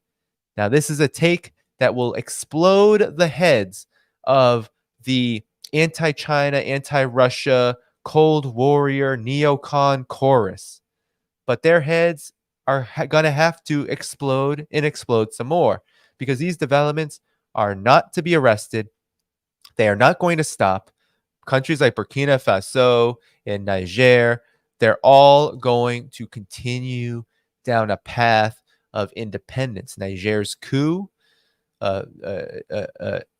Chiani, I believe his name, the general, Traore, these leaders, they are ready to take their countries, at least from what they're saying and what they're doing, banning and severing ties with Western media, right? You have people in support of these leaders looting and robbing French embassies.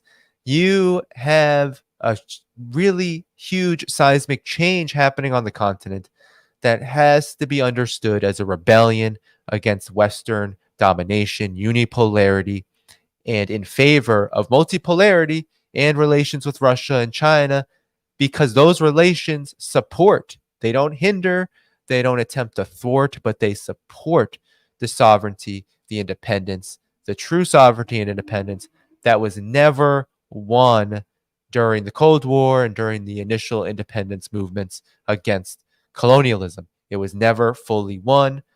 Various countries were able to get to various places. Some succeeded more than others, and some today are more successful than others. But we have to see what's happening in West Africa and Niger, Burkina Faso, Mali, Guinea, etc., as part of a process of progress.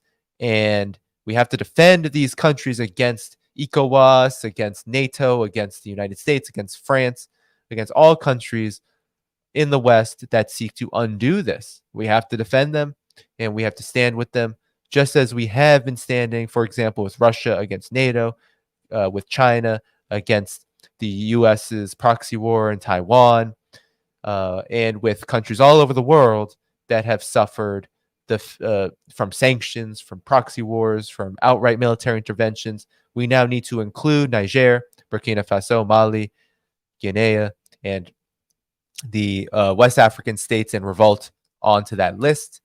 And for that, we should be very pleased, because the more countries we add to this list of that they need to be defended, the more we know we are going in the right direction toward multipolarity and true sovereignty, true independence, self-determination, and also a model of economic development that meets the needs of the people rather than the narrow interests of militarists, private military contractors, Wall Street, profiteers of all kinds. All right, everybody. That's the Africa portion. So it's 10:45. We got 1,800 people on this stream. Thank you so much for joining in. Before I get to the next story, which will probably be the last story, I'm going to take a poll, but before I do, of course, like the stream, hit the notifications bell, subscribe to the channel before you hit the notifications bell, but like the stream. Let's see what we got on the likes. We have about 1,100 likes, 800 viewers. That's fine. You know, of course, you all are doing everything you can. I know. So I appreciate all of you. Hello to the moderators. Hello to the chat. Thank you for all the super chats. I'll try to shout you all out at the end. Hello to all YouTube members, Patreon members, Substack, Telegram, everybody. Hello. I feel like Zelensky. My nose is itchy. But with that said, everyone, I have one more story to go. I'm going to take a poll in a second. But before you do all that good stuff. And I want to just make a plug, okay? Patreon.com/Danny Dhaiphong. And why am I plugging? Well, because first of all, Patreon is like literally stealing my money. They are having issues with their payment system. But if you subscribe to Patreon, it's actually not that difficult of a problem. It's just that people who are already on it may not notice it as well as people who subscribe. There's a problem with declining payments, but you should still subscribe there because that's where I garner support for all of the costs that this channel warrants, and it's how you keep this channel going, making technological upgrades. I'm also seeking to raise funds to increase the amount I'm able to give to volunteers who help with this channel, because this channel does take more than me. Although I'm not able to employ anybody, I don't have a producer. I just have people who are very generous with their time, and I try to compensate them because, no, I'm not here for the profits. I am here to spread the knowledge, but this does require income in order to continue. So please do subscribe, patreon.com/Danny Dhaiphong. There's also Substack annual memberships, Patreon and has annual memberships. YouTube membership is a great option as well. $4.99 per month there. And there's one-time options in a link tree in the description of the video. But with all that said, the the support does get you things. It's not, I don't really paywall content. I do have some additional content for Patreon subscribers and others and Substack, etc. You get the ability to ask questions of guests, suggest guests. You can also get some audio features. I do some audio, especially for Patreon members. And early notifications, early access to content. And I also am going to start implementing features. I think I'm going to start doing some streams for paid subscribers that will only be notified, that you'll only get notification from them in the platforms like Patreon and Substack. And then they won't be available to the public after the stream, but I will take questions. And I think I'm going to focus a lot on how to keep ourselves well mentally, how to address certain issues. I'm not going to get into drama or beef, but I am going to be more willing to focus on maybe things that are a little bit more obscure to the topics that I cover here. And so I'm going to start rolling out that feature later in the summer. Where I do these streams that will be tailored toward Patreon subscribers as well as all paid subscribers to the channel. So stay tuned for that. I think that will be a new feature that I would want to add because I do want to engage more with all of you. And of course, the stream will probably air live on YouTube to the public, but there will be no playback. And of course, priorities, Patreon members, Substack, YouTube, all of that will get engagement priority, meaning I will take questions, I'll have conversation, and the like. So, all right. Somebody said the social worker is coming out. Yeah. I definitely want to focus, because I think there's a lot of toxic stuff always going on, and I don't really have time always to talk about on the stream. But, just the media world, alternative media, left politics, quote unquote, all these things, right? Geopolitics, relationships, trips, things that I do in my life. I'll probably bring my dog into the stream more because I'll probably do it on my phone. And then I can have more ability to do vlogging. And so, that's...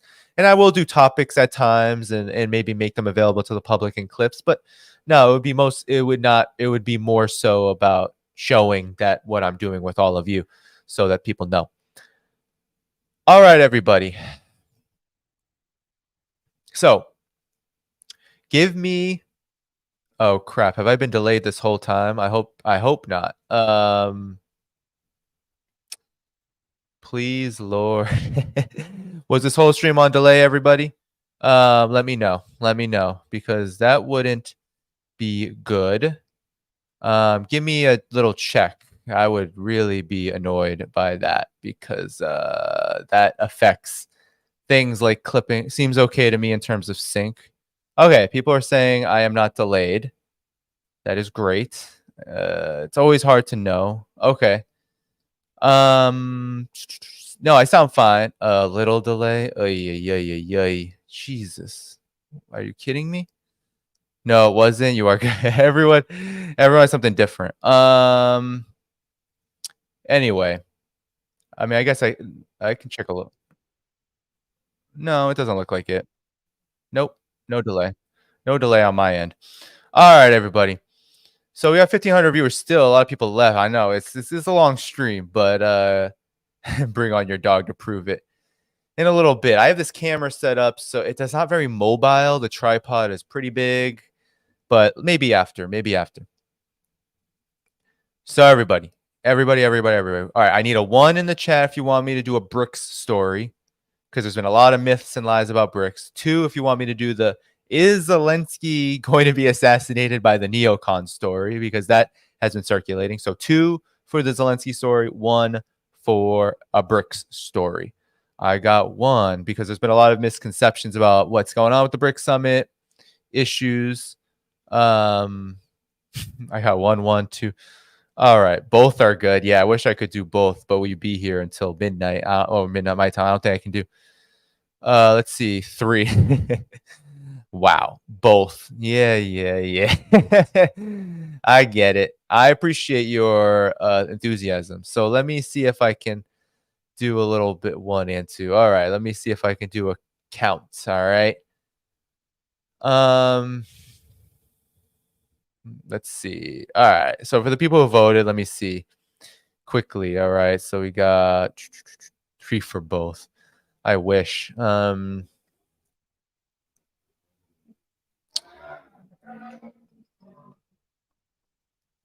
Bear with me here.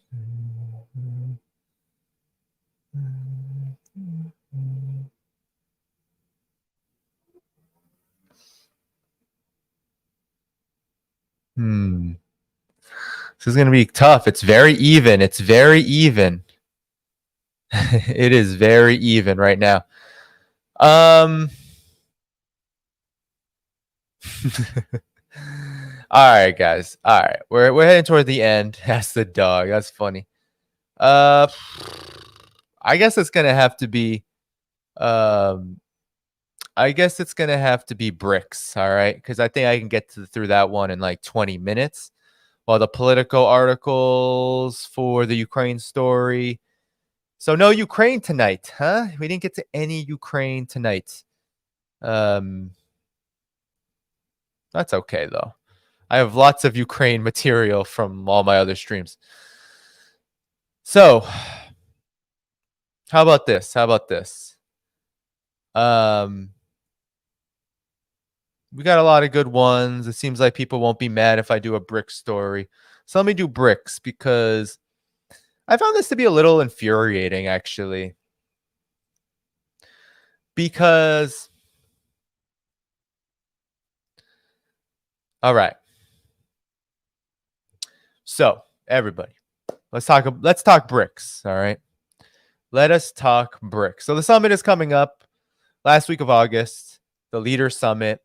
Heads of state will be coming. There's been a lot of controversy that has not received, I won't say, the most cacophonous of coverage. It's not like it is being framed as some kind of huge deal. But indeed, of course, the collective West and the mainstream media that it owns and operates privately, mind you, they have been really keen on sowing discord among the BRICS countries throughout this process leading into the summit. And of course, the reason why they're doing this is because it is a public relations stunt meant to delegitimize the strength, the power, the influence of BRICS to the minds really of the people in the collective West, because there's nothing that the collective West can do about BRICS as a whole. That cat is out of the bag. There is no way to arrest this process. BRICS now makes up a higher percentage of GDP than G7 countries worldwide. And that is only going to continue because China, Russia, India, these countries are big. They are going to continue to grow. And also bilateral relations between all of them are set to get better despite divisions. But we have to understand the divisions. There are problems. And I had Pepe Escobar talk about the problems within the BRICS bloc. You have Brazil with a very complex political situation, which means that while Lula da Silva is a champion of multipolarity and really a people's champion as a whole, the internal situation in Brazil is difficult and lends itself to at times compromise and at times retreat. And that was true of Lula's first presidential administration. And of course, it was true of the process that led him to come to power again, where we saw him literally jailed. We had a coup against Dilma in 2015. So the process in Brazil is very hard and difficult. And then you have India, which has a rivalry with China. There's a huge anti-China political bloc in India, which has blocked, honestly, what could be one of the most important bilateral relations from really flourishing. And of course, you have their border dispute, which has had ups and downs, even in just recent years since COVID. For example, you've had times where there have been easing of relations and tensions and talks, and times where that has not been the case. So these divisions are very real, and they've been hyped up to the point that the collective West media has attempted to undermine the whole process of BRICS in these key issues. The two biggest on the agenda at the BRICS summit are: what is this discussion about a new currency going to look like? What will that process be? A BRICS-backed currency. And how about expansion, right?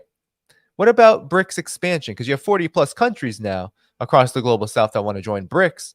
And they want to do so because they want to jump on the economic wagon led by Russia and China, which leads to multipolarity, respect for sovereignty, and of course, increased investment. And these countries want to become wealthier. That is honestly the dream of any underdeveloped country that has the histories that Africa, Latin America, etc.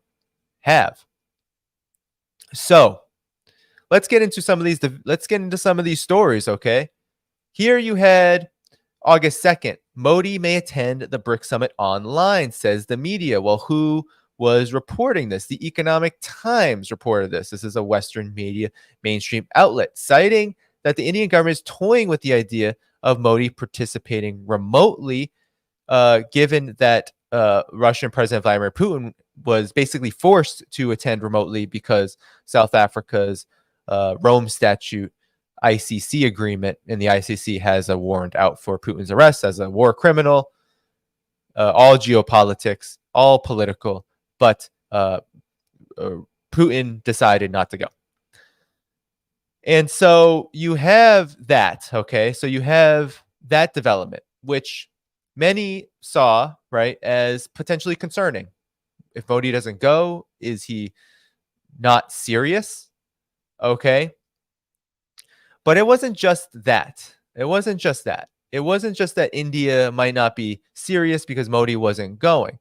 It's also that you had, I believe it was Reuters reporting that India may not have a firm position on BRICS expansion, that it may actually be going backwards. So Reuters said that enlarging the bloc was maybe not in its best interests.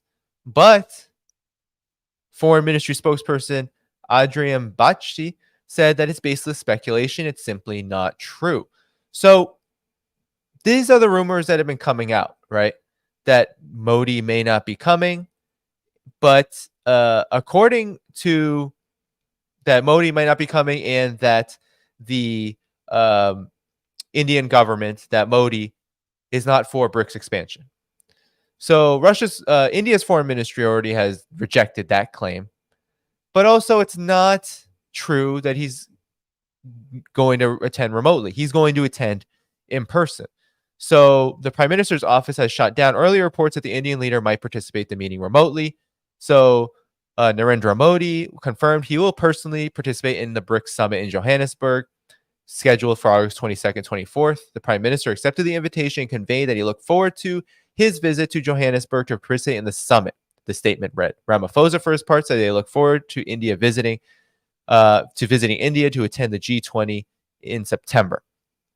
So this was during a meeting with phone call with Cyril Ramaphosa of South Africa, talking about their relations, etc. And this is because the Economic Times, is the reason why this had to be responded to, reported that the India government was weighing the PM attending the meeting online, given that Putin was attending the meeting online. So on and on and on, right? So here you have more and more rumor mill with India to first start off, debunked essentially. India is for BRICS expansion, and India is also going to participate directly via Modi's participation. So there you have one set of rumors, but then you also have more Reuters lies. So Reuters was really at the forefront of attempting to sow discord here. And this is all within the last several days to a week. You have Brazil setting terms for BRICS expansion. The country wants the club to grow slowly, according to Reuters, in order to maintain cohesion and economic balance. An expansion, said an anonymous Brazilian official, could transform the bloc into something else. Brazil's position has been concerned with the cohesion of the group and the preservation of our space in a group of important countries. BRICS currently includes Brazil, Russia, India, China, South Africa. And so, they say Russia and China has expressed support. This is an RT report. But essentially, this wasn't true either. So again, Brazil being accused, Lula being accused, the Lula government being accused of not supporting BRICS expansion wasn't true. BRICS expansion is supported by Lula, and the Associated Press reported on it. So here's what the Associated Press had to say about these reports. Brazil's Lula voiced support for more countries to join the BRICS group. So again, baseless rumors by the collective West media. So Brazilian President Lula Inácio da Silva said Wednesday that he supports more countries joining BRICS. The group will hold a summit August 22nd, 24th. Lula said, possibly in this meeting, we can already consensually decide which new countries can join BRICS. I am of the opinion that as many countries want to enter if they are in compliance with the rules we are establishing, we will accept the country's interests. So it comes after reports that Brazil has resisted expanding the group's membership. It quoted unidentified Brazilian diplomats as voicing concern that adding more nations could lessen the influence of existing members.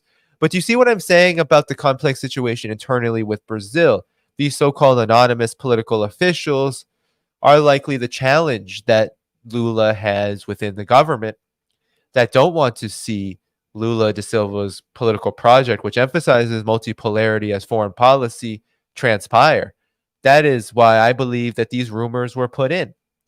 The same goes for the anti-China bloc and the anti-multipolarity bloc within India. You do have that bloc within India's politics. We have to be honest about the fact that the political situation in India is not as favorable as we may hope for.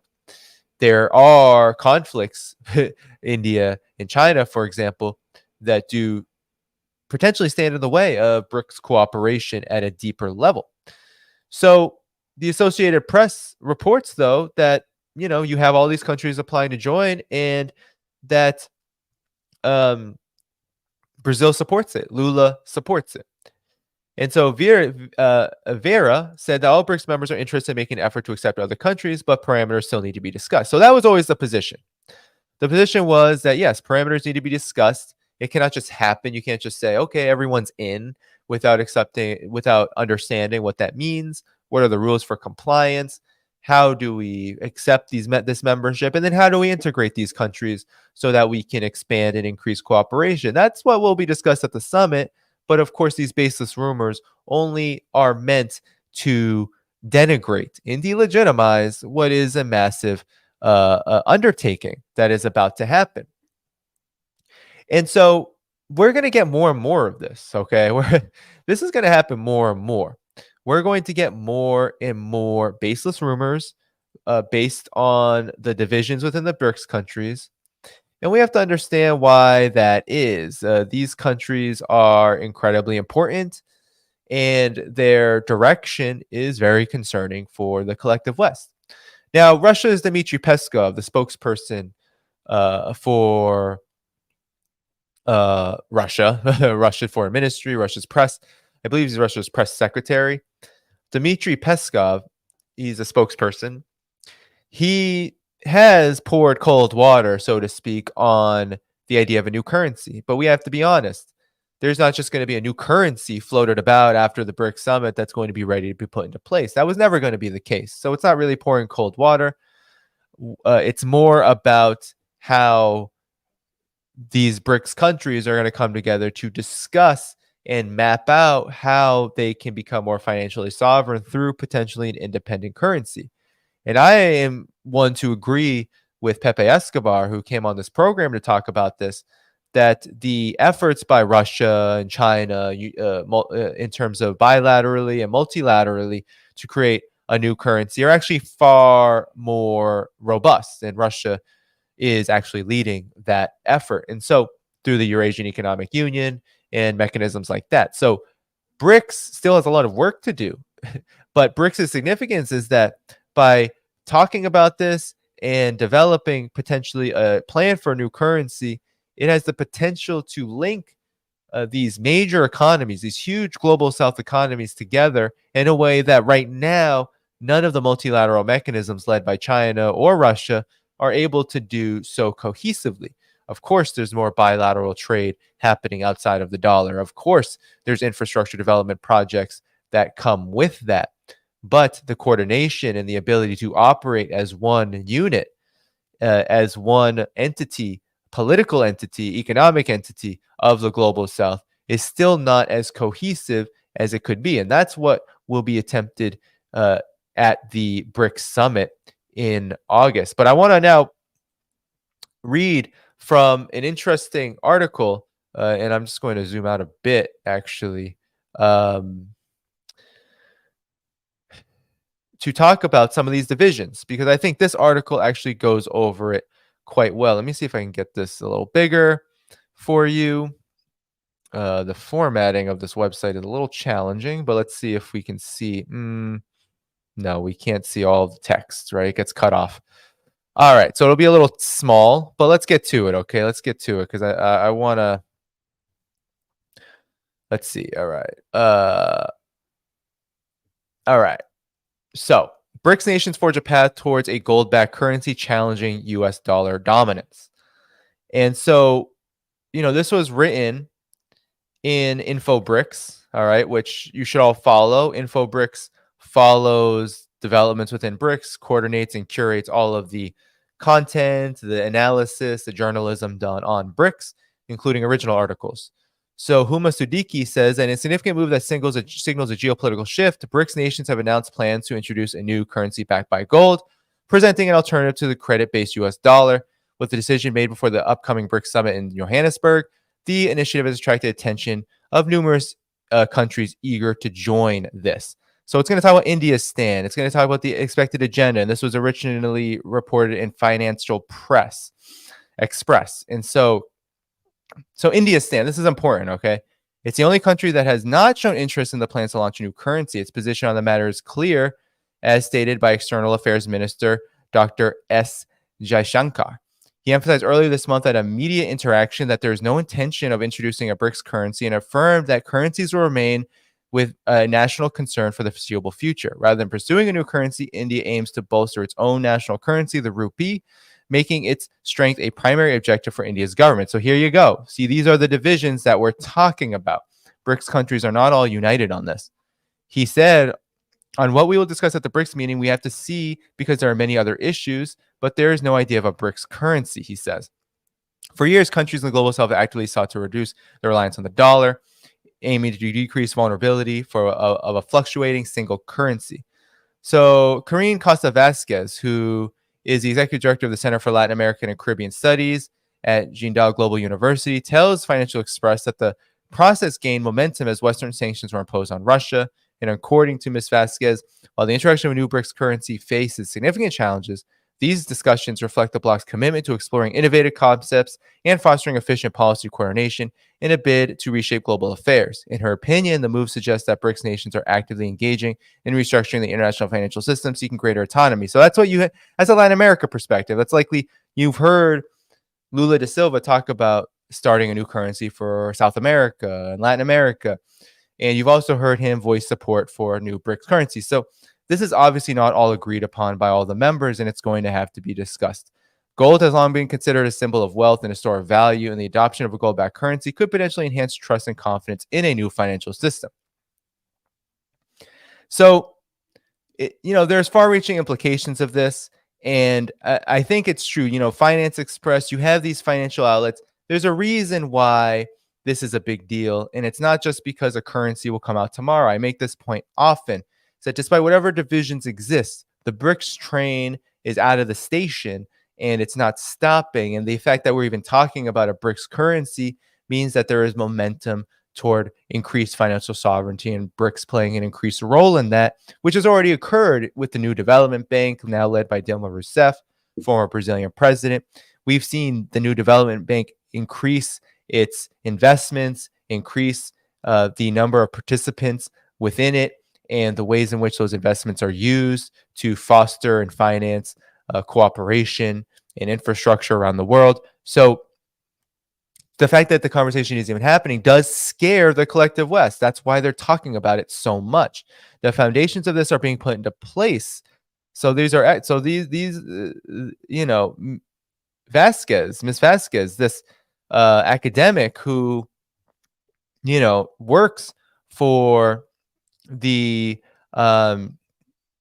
Global University of Jindal, she says that the foundations have already been put into place. The BRICS interbank cooperation mechanism was established to streamline cross-border payments among BRICS banks using local currencies.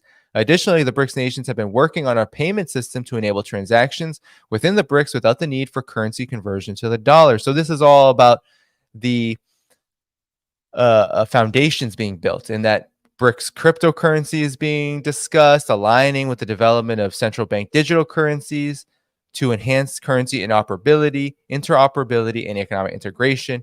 Given the expressed interest in numerous countries in joining BRICS, it is probable the group will expand its de-dollarization agenda. So that's inevitable. It is inevitable that these countries, the more countries join BRICS, the more they're going to want to pursue de-dollarization.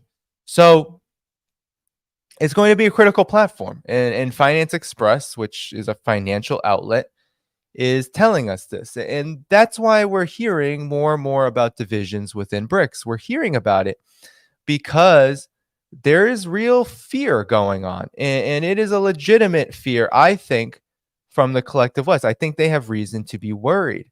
And again, it's not because a currency is coming out tomorrow. It's not. They have reason to worry because BRICS is but one mechanism for the global South to wrestle away control and domination from the collective West and from the United States in particular, in the financial system, the economic system that it has led. And so from the new development bank to creating mechanisms to exchange within BRICS countries together, from maybe creating a new currency this time around or coming up with a plan for it or not, regardless of whether that happens or not, it is important to note that these countries are growing, and their increased cooperation and strength despite divisions is actually, I believe, a strength. Oftentimes you hear criticisms of Russia, of China, of global South countries. You'll hear criticisms of their political systems, of their economic systems. You'll hear the divisions, right, be stoked and be hyped. For example, between South Africa and Russia. To be honest, that was a bad move. It showed that South Africa does have a lot of challenges to sovereignty and that it does have to toe the line of Western diktats when it is told to do so. There are moments where that occurs, but at the same time, the fact that these challenges exist and still South Africa Brazil, etc., that these countries, and even smaller and weaker countries than this, right? Bangladesh, right? You have smaller and weaker countries that have been oppressed to even far greater of a degree join or seek to join BRICS, shows that the collective West has reasons to worry. The United States has reasons to worry about its hegemony when it comes to BRICS. And that includes dollar hegemony. It includes de-dollarization. If these countries continue to come together, despite the political and economic and military barriers that the West puts into place, who's to say that those barriers only become weaker and weaker and less? That's what it shows already. And so I think that's why this BRICS summit has become so important to the discourse in the collective West media. Whenever they reference it, that's why it becomes so vitriolic, and it's all about sowing divisions, and Reuters literally planting stories talking about, oh, well, Modi's may not come, and oh, well, Brazil may not want expansion, and right, all these baseless rumors to try to make BRICS look weaker than it really is. There's a lot of reason to believe that the so-called diversity of the BRICS countries politically, and even their tensions between each other, could be a strength in the sense that there's got to be somewhere something has to give. There's got to be somewhere where something has to give, right? There has to be a moment. There has to be a struggle. There has to be an event. This is how history works. History works as conflicts being resolved, as classes of nations, right? The pursuing interests, and then those interests being resolved one way or another, right? One way or another. That is really the struggle of development overall. It is our conflict with nature. It is our labor, the conflict that it comes into, right? It really is all about that. And so the collective West will have you believe that just because Russia, China, and India have disagreements, because South Africa is in a particular state, because Brazil has complexities internally, that all of that will lead to the disintegration and dismemberment and division and possible ineffectiveness of BRICS. But nothing could be further from the truth. And the reality of it is that the policies of the collective West in the last year, 2 years since the Ukraine conflict has only made BRICS stronger. And that's only going to continue. So the more that the United States tries to undermine, especially the big countries that really BRICS is led by China and Russia, the more that it tries to do that, the more that BRICS will expand, the more that BRICS will come together, the more reasons for countries like South Africa and India to put differences aside, to maybe stand up and assert a stronger position. The more that becomes possible, because the aggression, the unipolarity, the unilateral sanctions and war maneuvers and all of this, what that tells these countries is that the world will be more unstable, it will be more rife with conflict, and it will threaten the very interests overall that these countries are trying to pursue for themselves, which means necessarily that they've got to come together, they've got to do more to survive. And that is really the reality of multipolarity. That is how multipolarity in some respects happens. But I don't want to take away from, of course, the self-determination of these countries, because these countries do have political processes of their own. I talk a lot about China and Russia on this stream, but all of the countries from Iran to all these African countries, they all have political processes of their own, and they're all rife with struggle, and they're all about people seeking to resolve and deal with problems created from the outside as well as internally. And that is a historic struggle that will continue. And that is why BRICS will only strengthen, because the US, the collective West, they can't bomb their way out of this. They can't sanction their way out of this. They cannot do anything about it. They can't. They can try to plant stories, they can try to plant divisions, but the summit will go on. The results will be robust. And regardless of how significant, right, the changes are to membership, to this idea of a currency, to other matters, because BRICS has said, China, Russia, all these countries have said there are other matters to deal with, security, right, cybersecurity, economic, other economic issues, political issues like where does BRICS fit diplomatically. All of these things are going to have to be discussed, as well as the membership question and perhaps the currency question. So this is what's going on with BRICS. BRICS is being assaulted and attacked at all levels of propaganda from the collective West, and it's all being debunked quite quickly, but yet we have to expect it to continue because there's nothing left in the arsenal of the collective West against BRICS. BRICS is the future. I say it all the time.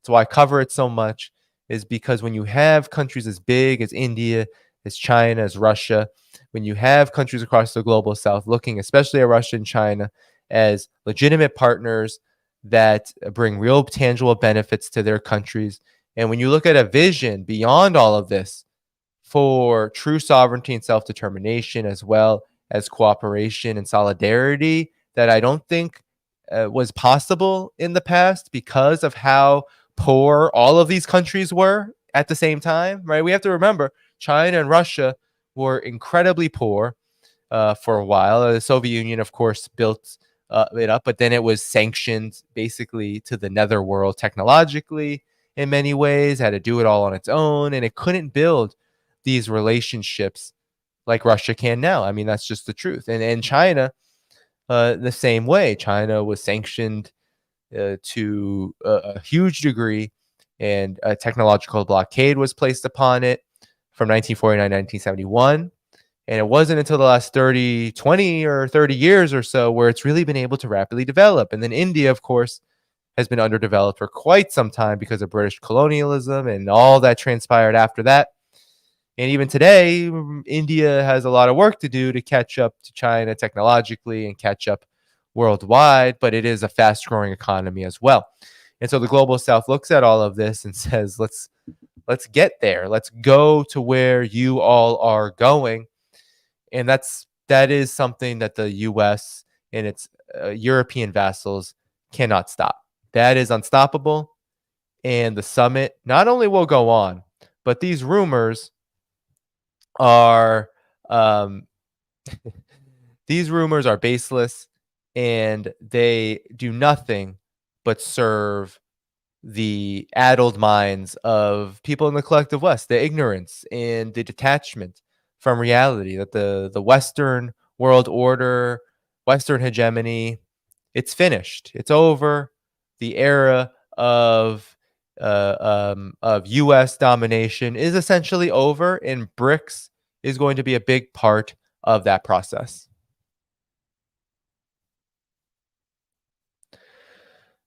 Okay, guys, it was 2.5 hours almost of content. So this was a great stream, though. Thanks, everyone, for coming out. I'm going to do some shout outs now. People are always asking for my dog. I know, he's a freaking cutie. People are saying they miss. If you missed the show, just hit that replay. I think you can replay it while I'm going. So you're still watching the program and starting from the beginning. I know it's not as fun as being live, but maybe when I'm gone, you can go on. So I see that.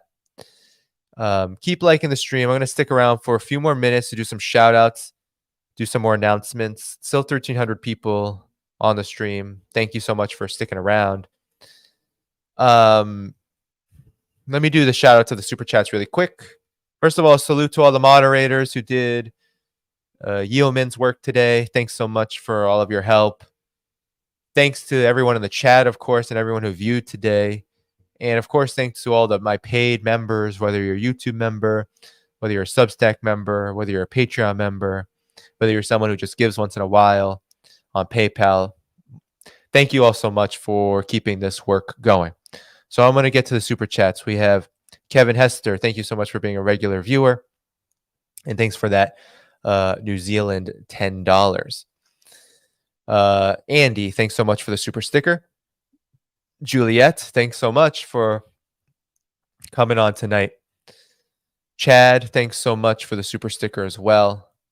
We have Raisiese. It's a great name. The West can't risk using sanctions on Niger. Well, this is a very interesting problem that they have, isn't it? Isn't it? Because the Russia effect strikes back. It's like the Putin's nightmare for the collective West. Sanction Russia and watch inflation go boom. Sanction Niger and watch the lights go out in France. It's laughable, and props, really big ups to the people of Niger, people of Mali, people all across the African continent for resistance. I'll say this: I don't know if I said this during the content portion. Of course, there's always a media blackout about Africa. You know, the heart of darkness, all of the incredible dehumanization that African people have faced all across the centuries of Western domination and Western colonialism and imperialism. But we always have to be confident that African people are struggling every single day to make their situation better. And that's been a reality since the beginning. And now, just because we're seeing the fruits of it doesn't mean it's not happening elsewhere. And so we always have to be, even though it might not always be easy to access information, it might not be easy to do that. We just have to have the orientation that we need to focus on this continent and on this situation and on politics there. It gets the least coverage probably from all, and I'm guilty of it too, because, you know, it's not like there's not enough when it comes to China, when it comes to Russia, but we have to be aware of what's going on in Africa. I mean, Africa is really, it's like the breadbasket, it's the resource basket of the world, and it suffers the most. And it also has some of the most heroic uprisings, struggles for freedom, struggles for independence, struggles for multipolarity. It has some of the most heroic, because honestly, the odds are the most stacked. And so we always have to be aware of that and be ready to talk about it. So thanks for that. Dimitri says, if the West supported Ukraine in their illegal coup, then Russia is going to return the favor by supporting African coups, poetic justice. And yes, that's true, Dimitri. And the beautiful thing about the support of these so-called coups, because I'll call them so-called because the situation is complex.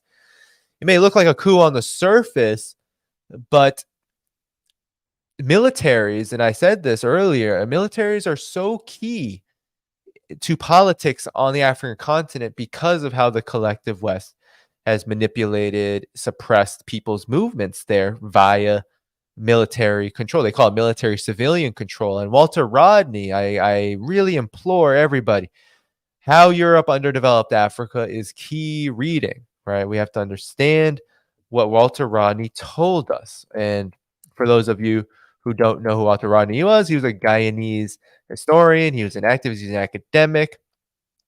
And he was someone who documented, he was also really deep into fighting for independence of African countries, not just in his homeland, but also all across the continent. And through his studies, he talked about this this phenomenon, right? This phenomenon of why militaries, why was it that so-called civilian life, so-called civil society was so heavily dependent on the military? And that's because the collective West, the colonial powers, they wanted that instability. So we have to expect that all movements that come out of most of the continent, all things progressive, any progress in the sense of true independence is going to have a huge military character to it. And that means that forces within the military are going to be taking certain sides and are going to be, taking political wins and trying to analyze the situation and perhaps even leading these movements a la Muammar Gaddafi in 1969. So we have to understand the particular context that we are speaking of and why these might happen, why these movements and this progress might happen military first. It's not because we love the militaries, we love the states, we just, a lot of anarchists and certain kind of forces, utopianists, people who think that parliamentary democracy is the most wonderful thing in the world. They will say, oh, well, the coups, they're still coups, right? Oh, look, they're trained by U.S. Africa Command. And it's like, well, look at the situations that these countries are in. And if any progress is going to happen, it's going to have to start somewhere. And who's to say? I mean, look at what Mr. Traore in Burkina Faso is doing. Look at what these countries are doing. They are pursuing a truly independent path. And yeah, it's being led by the military. And guess what? You have people all over the streets carrying Russian flags and talking about, Niger, now talking about August 3rd, true Independence Day. I mean, this is the truth and the reality of the situation we have to be aware of, and we have to see it with utmost clarity, the most clarity that we can, given that we at least most of us, I don't know if I have anybody in the stream coming from this part of the world, but even if I don't, for all of those of us outside of it, we have to be very sensitive to this. And that's why, look, that's why I really appreciate Russia and China and how they conduct diplomacy. I don't say this to toot the horn of Russia and China. I say this because they understand how to conduct real relationships with other countries and to respect their political process, regardless of how it looks and what form it takes. And you have to do that no matter how much you cringe at China-Israeli bilateral relations or Russia-Israeli relations or what have you. You have to understand that this is real politic and that these countries, one, have to look at their interests too. They can't just start rejecting all countries that are corrupt and that have issues internally. That would mean that Russia and China would have to sever ties with a lot of different countries that have very difficult internal situations. But two, you have to understand that the diplomacy is in leadership, and true global leadership is about trying to win people over and not make situations worse.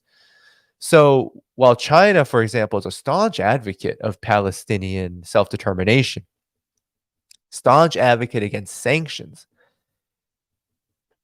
it has to speak in a certain way. China, Russia, they have to speak in a certain way in order to maintain diplomatic etiquette and prevent. I see this on my Telegram. Well, China is just so naive. Absolutely not. China is not naive to what the collective us really is. It's not naive to who Henry Kissinger really is. This is not about naivete. This is about how do you conduct yourself on the world stage in a manner that reduces harm and maximizes what can be done.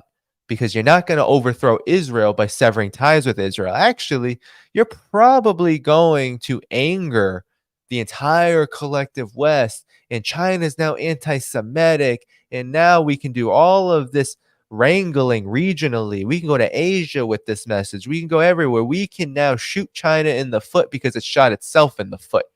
And so that's why diplomacy is a lot more complex than simply what is absolutely 100% just and clear.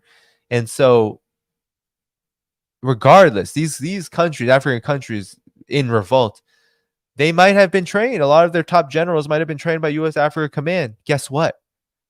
They've defected. Guess what? They've said no more. And that's a huge development. Will it remain that way? We don't know. We don't know. It could go many different directions. It's not like the collective West doesn't have any influence. It does. It has some influence. So it's important to maintain clarity on the contradictions, because these contradictions are very fierce and they're not going to be resolved by purity tests. Simply put, they will not be resolved by purity tests. They will be resolved by people themselves, by leaders themselves, by countries, by what their interests are and how they navigate them, how they try to assert them and fight for them in the midst of challenges to their goals. So that's the shout outs of the super chats. All right. A couple announcements, and then I want to just say, first of all, thank you to Pamela, who subscribed on Patreon. I just saw that now. So if you're watching, Pamela, thanks so much.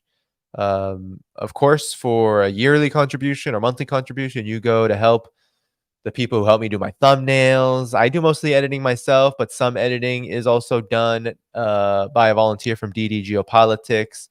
And they do wonderful work, DD Geopolitics. And so I try to, now they're getting more into Africa. Do follow them on Telegram. I'll actually put their Telegram link. You all might know, they often share my work. I think they're just very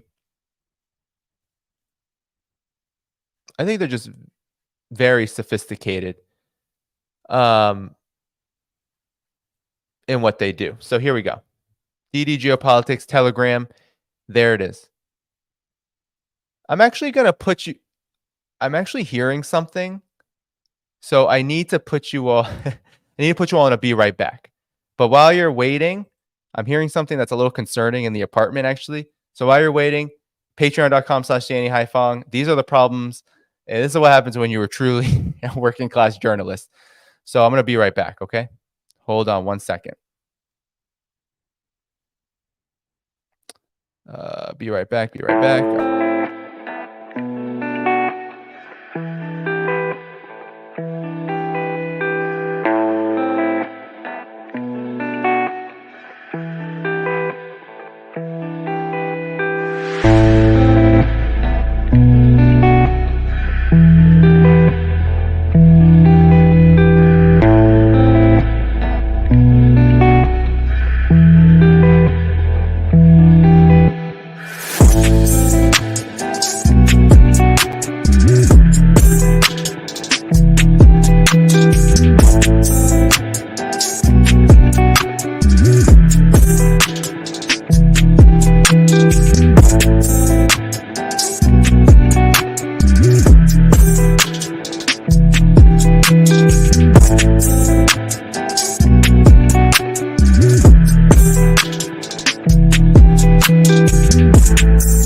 Oy vey, everybody. Oy vey.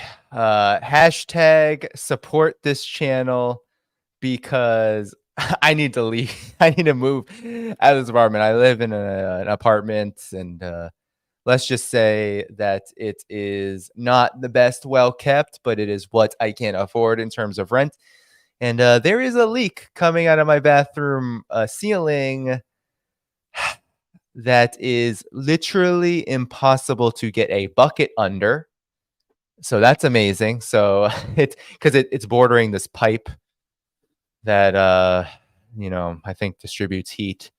This heating pipe, and the water is coming out of that pipe into the crevice. Impossible to get a bucket or anything really in between there. So these are the problems of it that we all, I'm sure, are aware of. So in any event, great. I was hearing the dripping. So as I was talking, I heard drip, drip, drip, drip, drip, drip, drip, drip, drip, drip, drip, drip, drip, drip, that direction where my bathroom is. Okay. All right. So more stressors. These are the things. when I'm not streaming or sharing, and these are the things that I'm dealing with. And my wife's working overnight tonight, so, and I don't even think the super is here. Nobody's here at this hour, honestly. So hopefully it stops and I can address it tomorrow. But with all that said, yeah, it is just water. Let's just say it's not the best colored water, though. It's disgusting. All the water. We had a major leak in that bathroom when we first moved in to this apartment too. We didn't even get it fixed because they wanted like 2 days of a contractor basically eradicating our bathroom, and it stopped. The problem stopped. So I'm like, okay, we didn't have 2 days at that time to really not use our bathroom. So I think it is the apartment upstairs, Desert Mantis. Yeah. Yeah, NYC is a shithole. It is. It really is. It really is. So, and it's really expensive. So, hashtag, support this channel so I get a better apartment. My wife and I have been talking about moving and trying to get a better place, but it's hard. It is expensive right now. So all of your support, of course, goes towards just that kind of thing. Like, I talk about supporting this channel. I know people don't like to hear about, oh, help this person get an income and, live better. But it's like, it's a reality. If I'm doing this work more and more, it is something that we are looking toward, to live in an apartment that is better kept. Because for the money that we pay, to be honest, it's got its issues. So someone said rent is average 1,300 plus. Do you want to know how much I pay? I will be truly honest how much I pay. It's despicable. For a 1-bedroom, we pay 2,400. 2,400. And that's just the rent. So, you do the math. So let's just say it's impossible to have one income. I mean, those days are gone in the United States. No one income households, right? I couldn't live in my apartment by myself. I'd be living with roommates, in some disgusting whatever bachelor pad or something if I were on my own. But no, we truly need 2 incomes. And honestly, I mean, I work 2 jobs. I mean, this is, I guess, a job. I don't consider it a job, but luckily you all support me, so I have a decent enough income where I can consider it employment. I guess employment by the people. So thank you, salute to all of you. But I still do work part-time, and my wife works full-time. It's grueling work, but it's the only way we can have any kind of existence in this city. And there's still financial stressors. I mean, we still can't do things that people our age and our generation used to be expected to do in the United States, at least. Impossible, right? And there's always the fear, no matter how, you could, I mean, the money that we make, you're still feeling like, yeah, you're one disaster away from, being at risk of losing your housing or having to significantly cut back on something over another thing, and that's, it's kind of like you live as good as you can. And so I know you all know these struggles, and I'm sure people are struggling a lot harder than me. So that's why I don't complain about that stuff. And I don't even support my work so I can get a job. I've seen the backlash from some people some people say, get a real job, even people who support this work. None of you, I bet, but some people who support this work, get a real job. And it's like, okay, get a real job, then less of this work happens, and then you're still very exploited. But that's just the nature of neoliberal capitalism. Multipolarity versus unipolarity has a lot of character to it, and so I don't often talk about the domestic issues anymore, because I've been very how should I say, uninspired by them.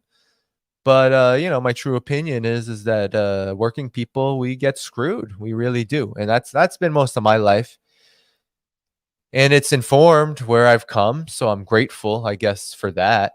But the fact that so many of us have to struggle, and I know many more people struggle much worse than I do, and that's a big motivator for why I push what I push. It's why I talk about China's poverty alleviation. It's why I talk about multipolarity. It's why I talk about countries who make progress based on this model. And it's because it's this model helps bring real results. And it is the fortitude, the heroicism of these countries and of the people within them, the workers, the peasants, and people of all classes who have decided to take this journey.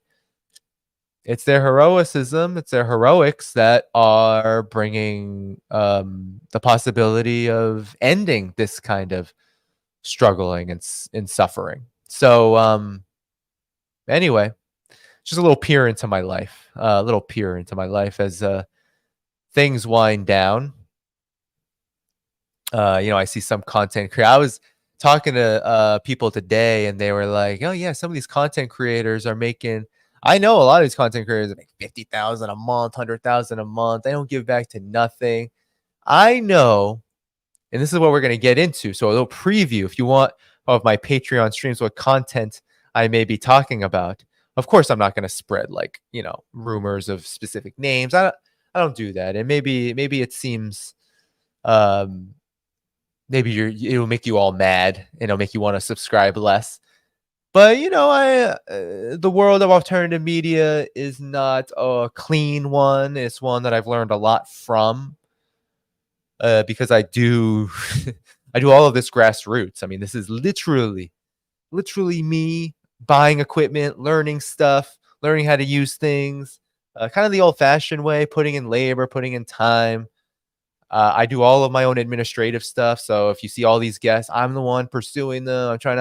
Sometimes I agree to too many things, and there's so many things, people are like asking me to do things. I'm agreeing, and then it doesn't happen because I'm like taxed because I'm doing so many other things. So, but I know in this world is dark. There's a little bit of an underbelly in some alternative media, and I just observe from the outside. Some people are making 100,000 on their Patreons. Like, what? Like, what are you doing with this money? Like 100,000 per month? You really need that? 50,000 per month? What are you doing with that? Like, I don't understand. It's not even jealousy, because I don't really want, honestly, I don't want to make $100,000 per month. To be frank, on this, I do not. Like, I would like to have enough money to live and survive, and maybe even retire one day. But I do not want to profit. I'm not profit, like truly, like when I'm saying profit, I mean like your income is going toward like accumulating wealth on top. It's like accumulating capital on top of what you're doing. It's just like, but anyway, so I'm not trying to make myself out to be a purist here or anything, because to be quite frank, no one is perfect. But yeah, I know people, I know organizations. I've heard stories. People have come to me and they say, Danny, and I'm telling them, I'm like, yo, you've got to get paid. Like, I try to use whatever income I have.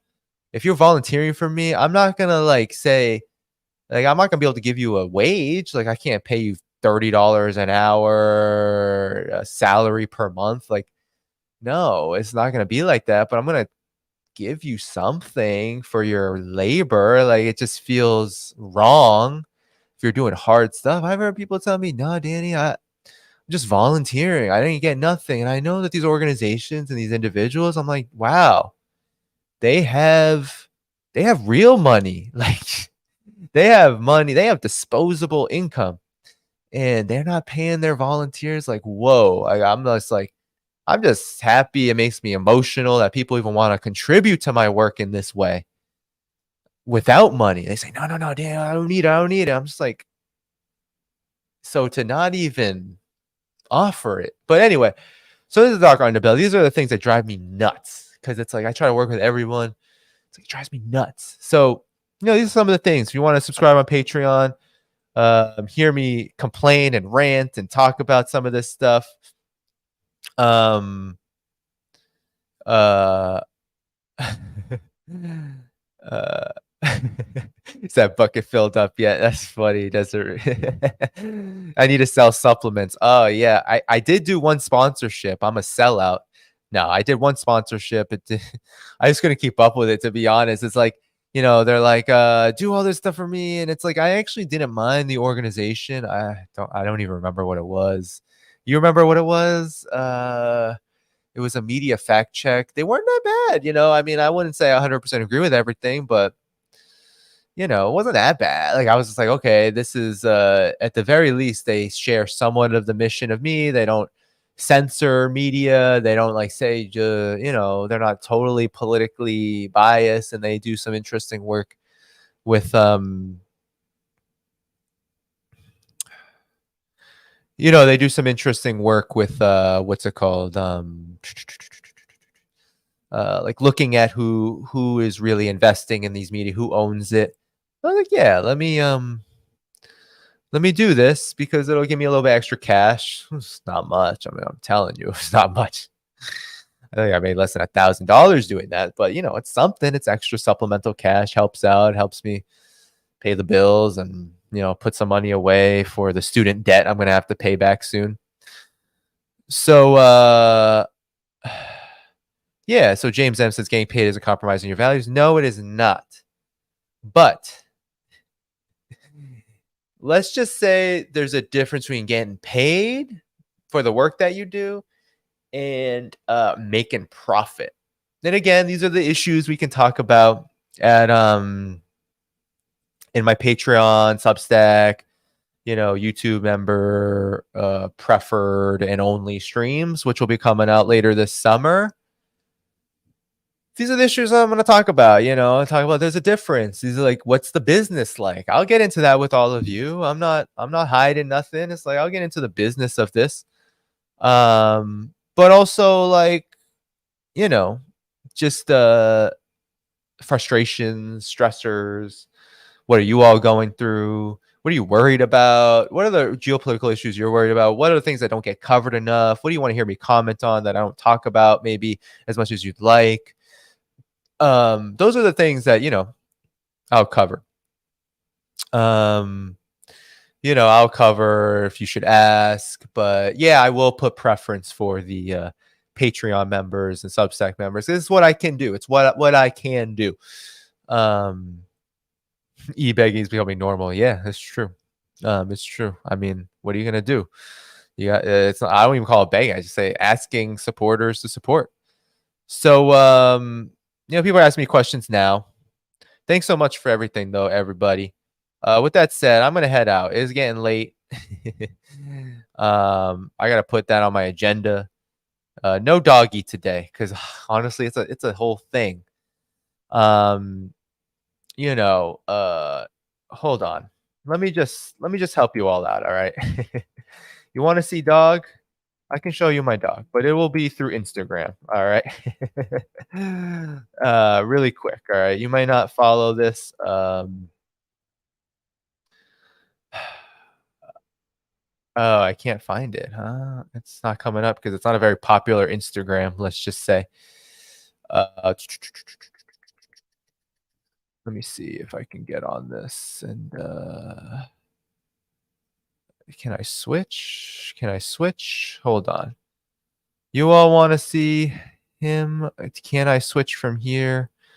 Doesn't look like it. I think I follow my own dog. Let me see. Hold on one second. Yes, there he is. All right. So I'll put his profile up. I'll show you some pics. How about that? Last ditch. So as you're leaving, subscribe to the channel. Hit that notifications bell. Hit the like button before you go. Here he is. If you want to follow him on Instagram, you certainly can. I don't really update it that much. My sister convinced me to do this.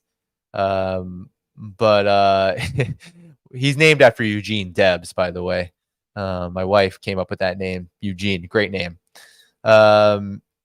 So here is just a little bit of his profile. No border collie, maybe some border collie because he's a super mutt, but I'll show you actually his spread. So here he is watching us while we exercise. Just really cute photos. There he is posing. Lots of poses. Here he is sleeping in his huge new bed, which he actually doesn't like that much. And honestly takes up way too much room in the apartment. So we have to figure that out. Here's what he really likes, his bed. This bed he really likes. He's a great boy. He's making so much progress. I'm doing a lot of training. So that's another thing that I can talk about with you all if you'd like. Because he has some dog stuff, too playful sometimes. I'm just going to show photos. There's his face. This is hungry boy face, hungry man face. Great dog though, super sweet. And now his training has just elevated to like the degree of like just incredible. Like it's incredible the progress he's made. There's me hugging him. So there he is being hugged with my really oily haircut there. And there he is sleeping again. So, this is him. He's very good. His recall is getting real good. I'm really harping on that because it's a really important skill to have. His focus on walks is really good. Loose leash walking, really good. Still working on. He still has a ways to go before he's now able to pass dogs without always wanting to play with them. Still whimpering a little, but working hard on that. And one thing, he's kind of dog selective now, though, we're realizing. And German Shepherds he does not like. And so he does get the growl going. I think he's scared of them. And so that's a challenge. But what are you going to do? A lot of hard work training this guy. Somebody say he's neutered. Yes, he has been neutered. But I did not do it. Now, would I do it? Probably. Only because I do not want babies, puppies. But we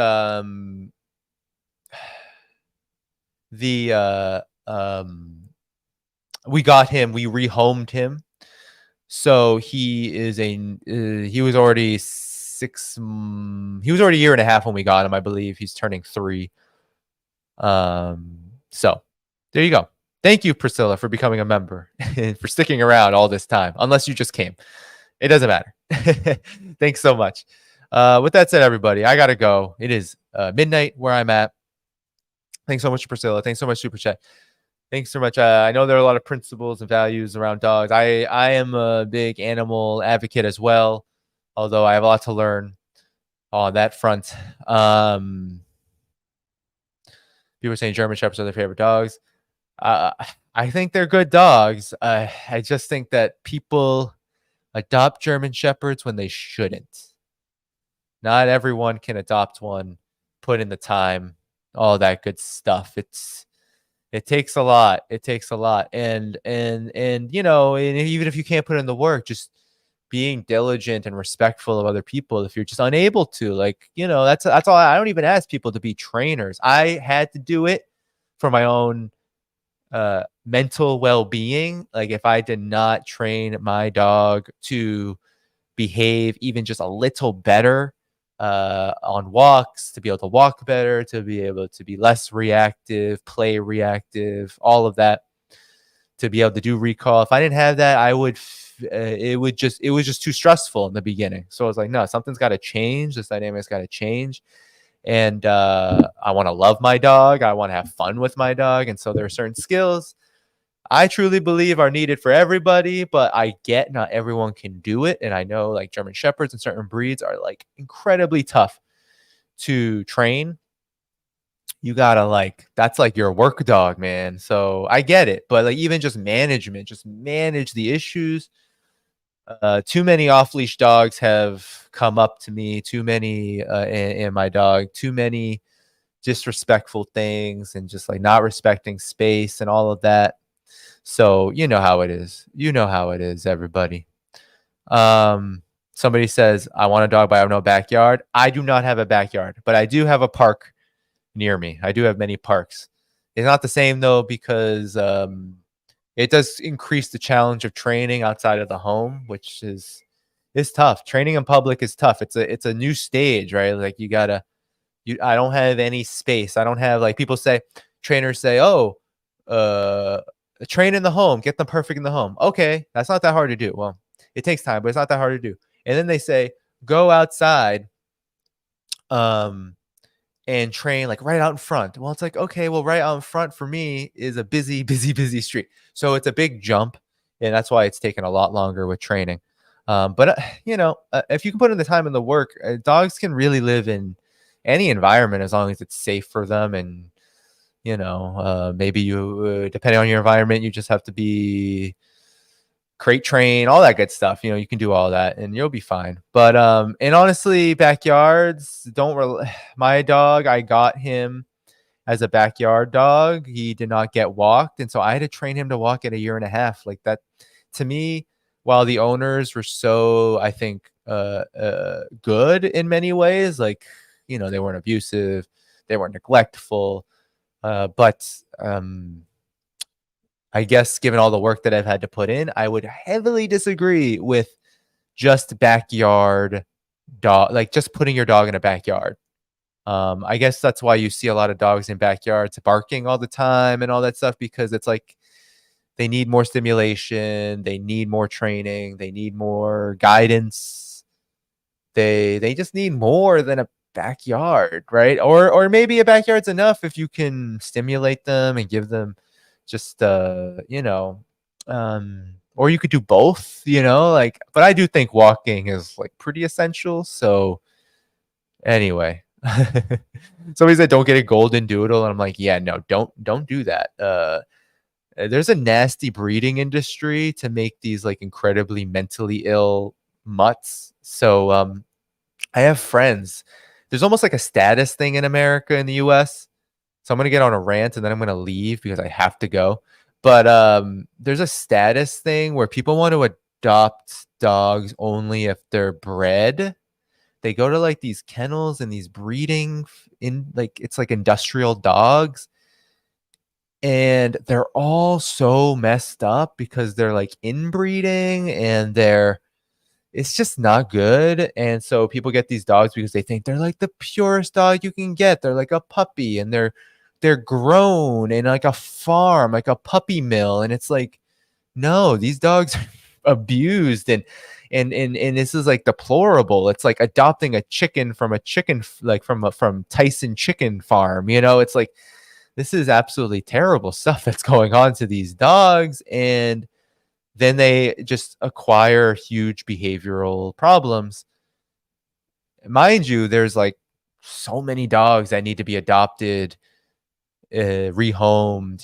It's like there is an overproduction, there's a surplus of dogs. So anyway, that's my rant. There's a surplus of dogs. You don't need to go to a kennel. You don't need to go to some puppy mill. Like, no, we got to close those puppy mills because they're absolutely heinous. Like, it's just disgusting what they do. So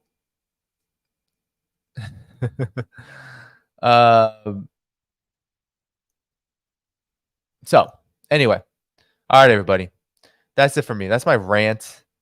You know where to do. Like before you go, hit that subscribe button, notifications bell, and of course subscribe if you can, to help keep this channel going, sustain it. And I'll be back again. When will I be back again? Potentially the 8th with Ben Norton. I have to work it out.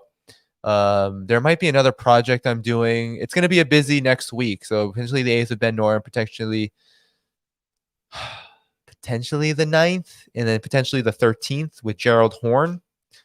So it's busy time. And then I'll have Brian on later in the month, Brian Berletic, for our monthly conversation. And I had some other things in the works, but anyway, hopefully some good stuff. I'm going to try to get Pepe back on for post-BRICS Summit talk. Take care, everyone. All the best. Subscribe, patreon.com/DannyDhaiphong.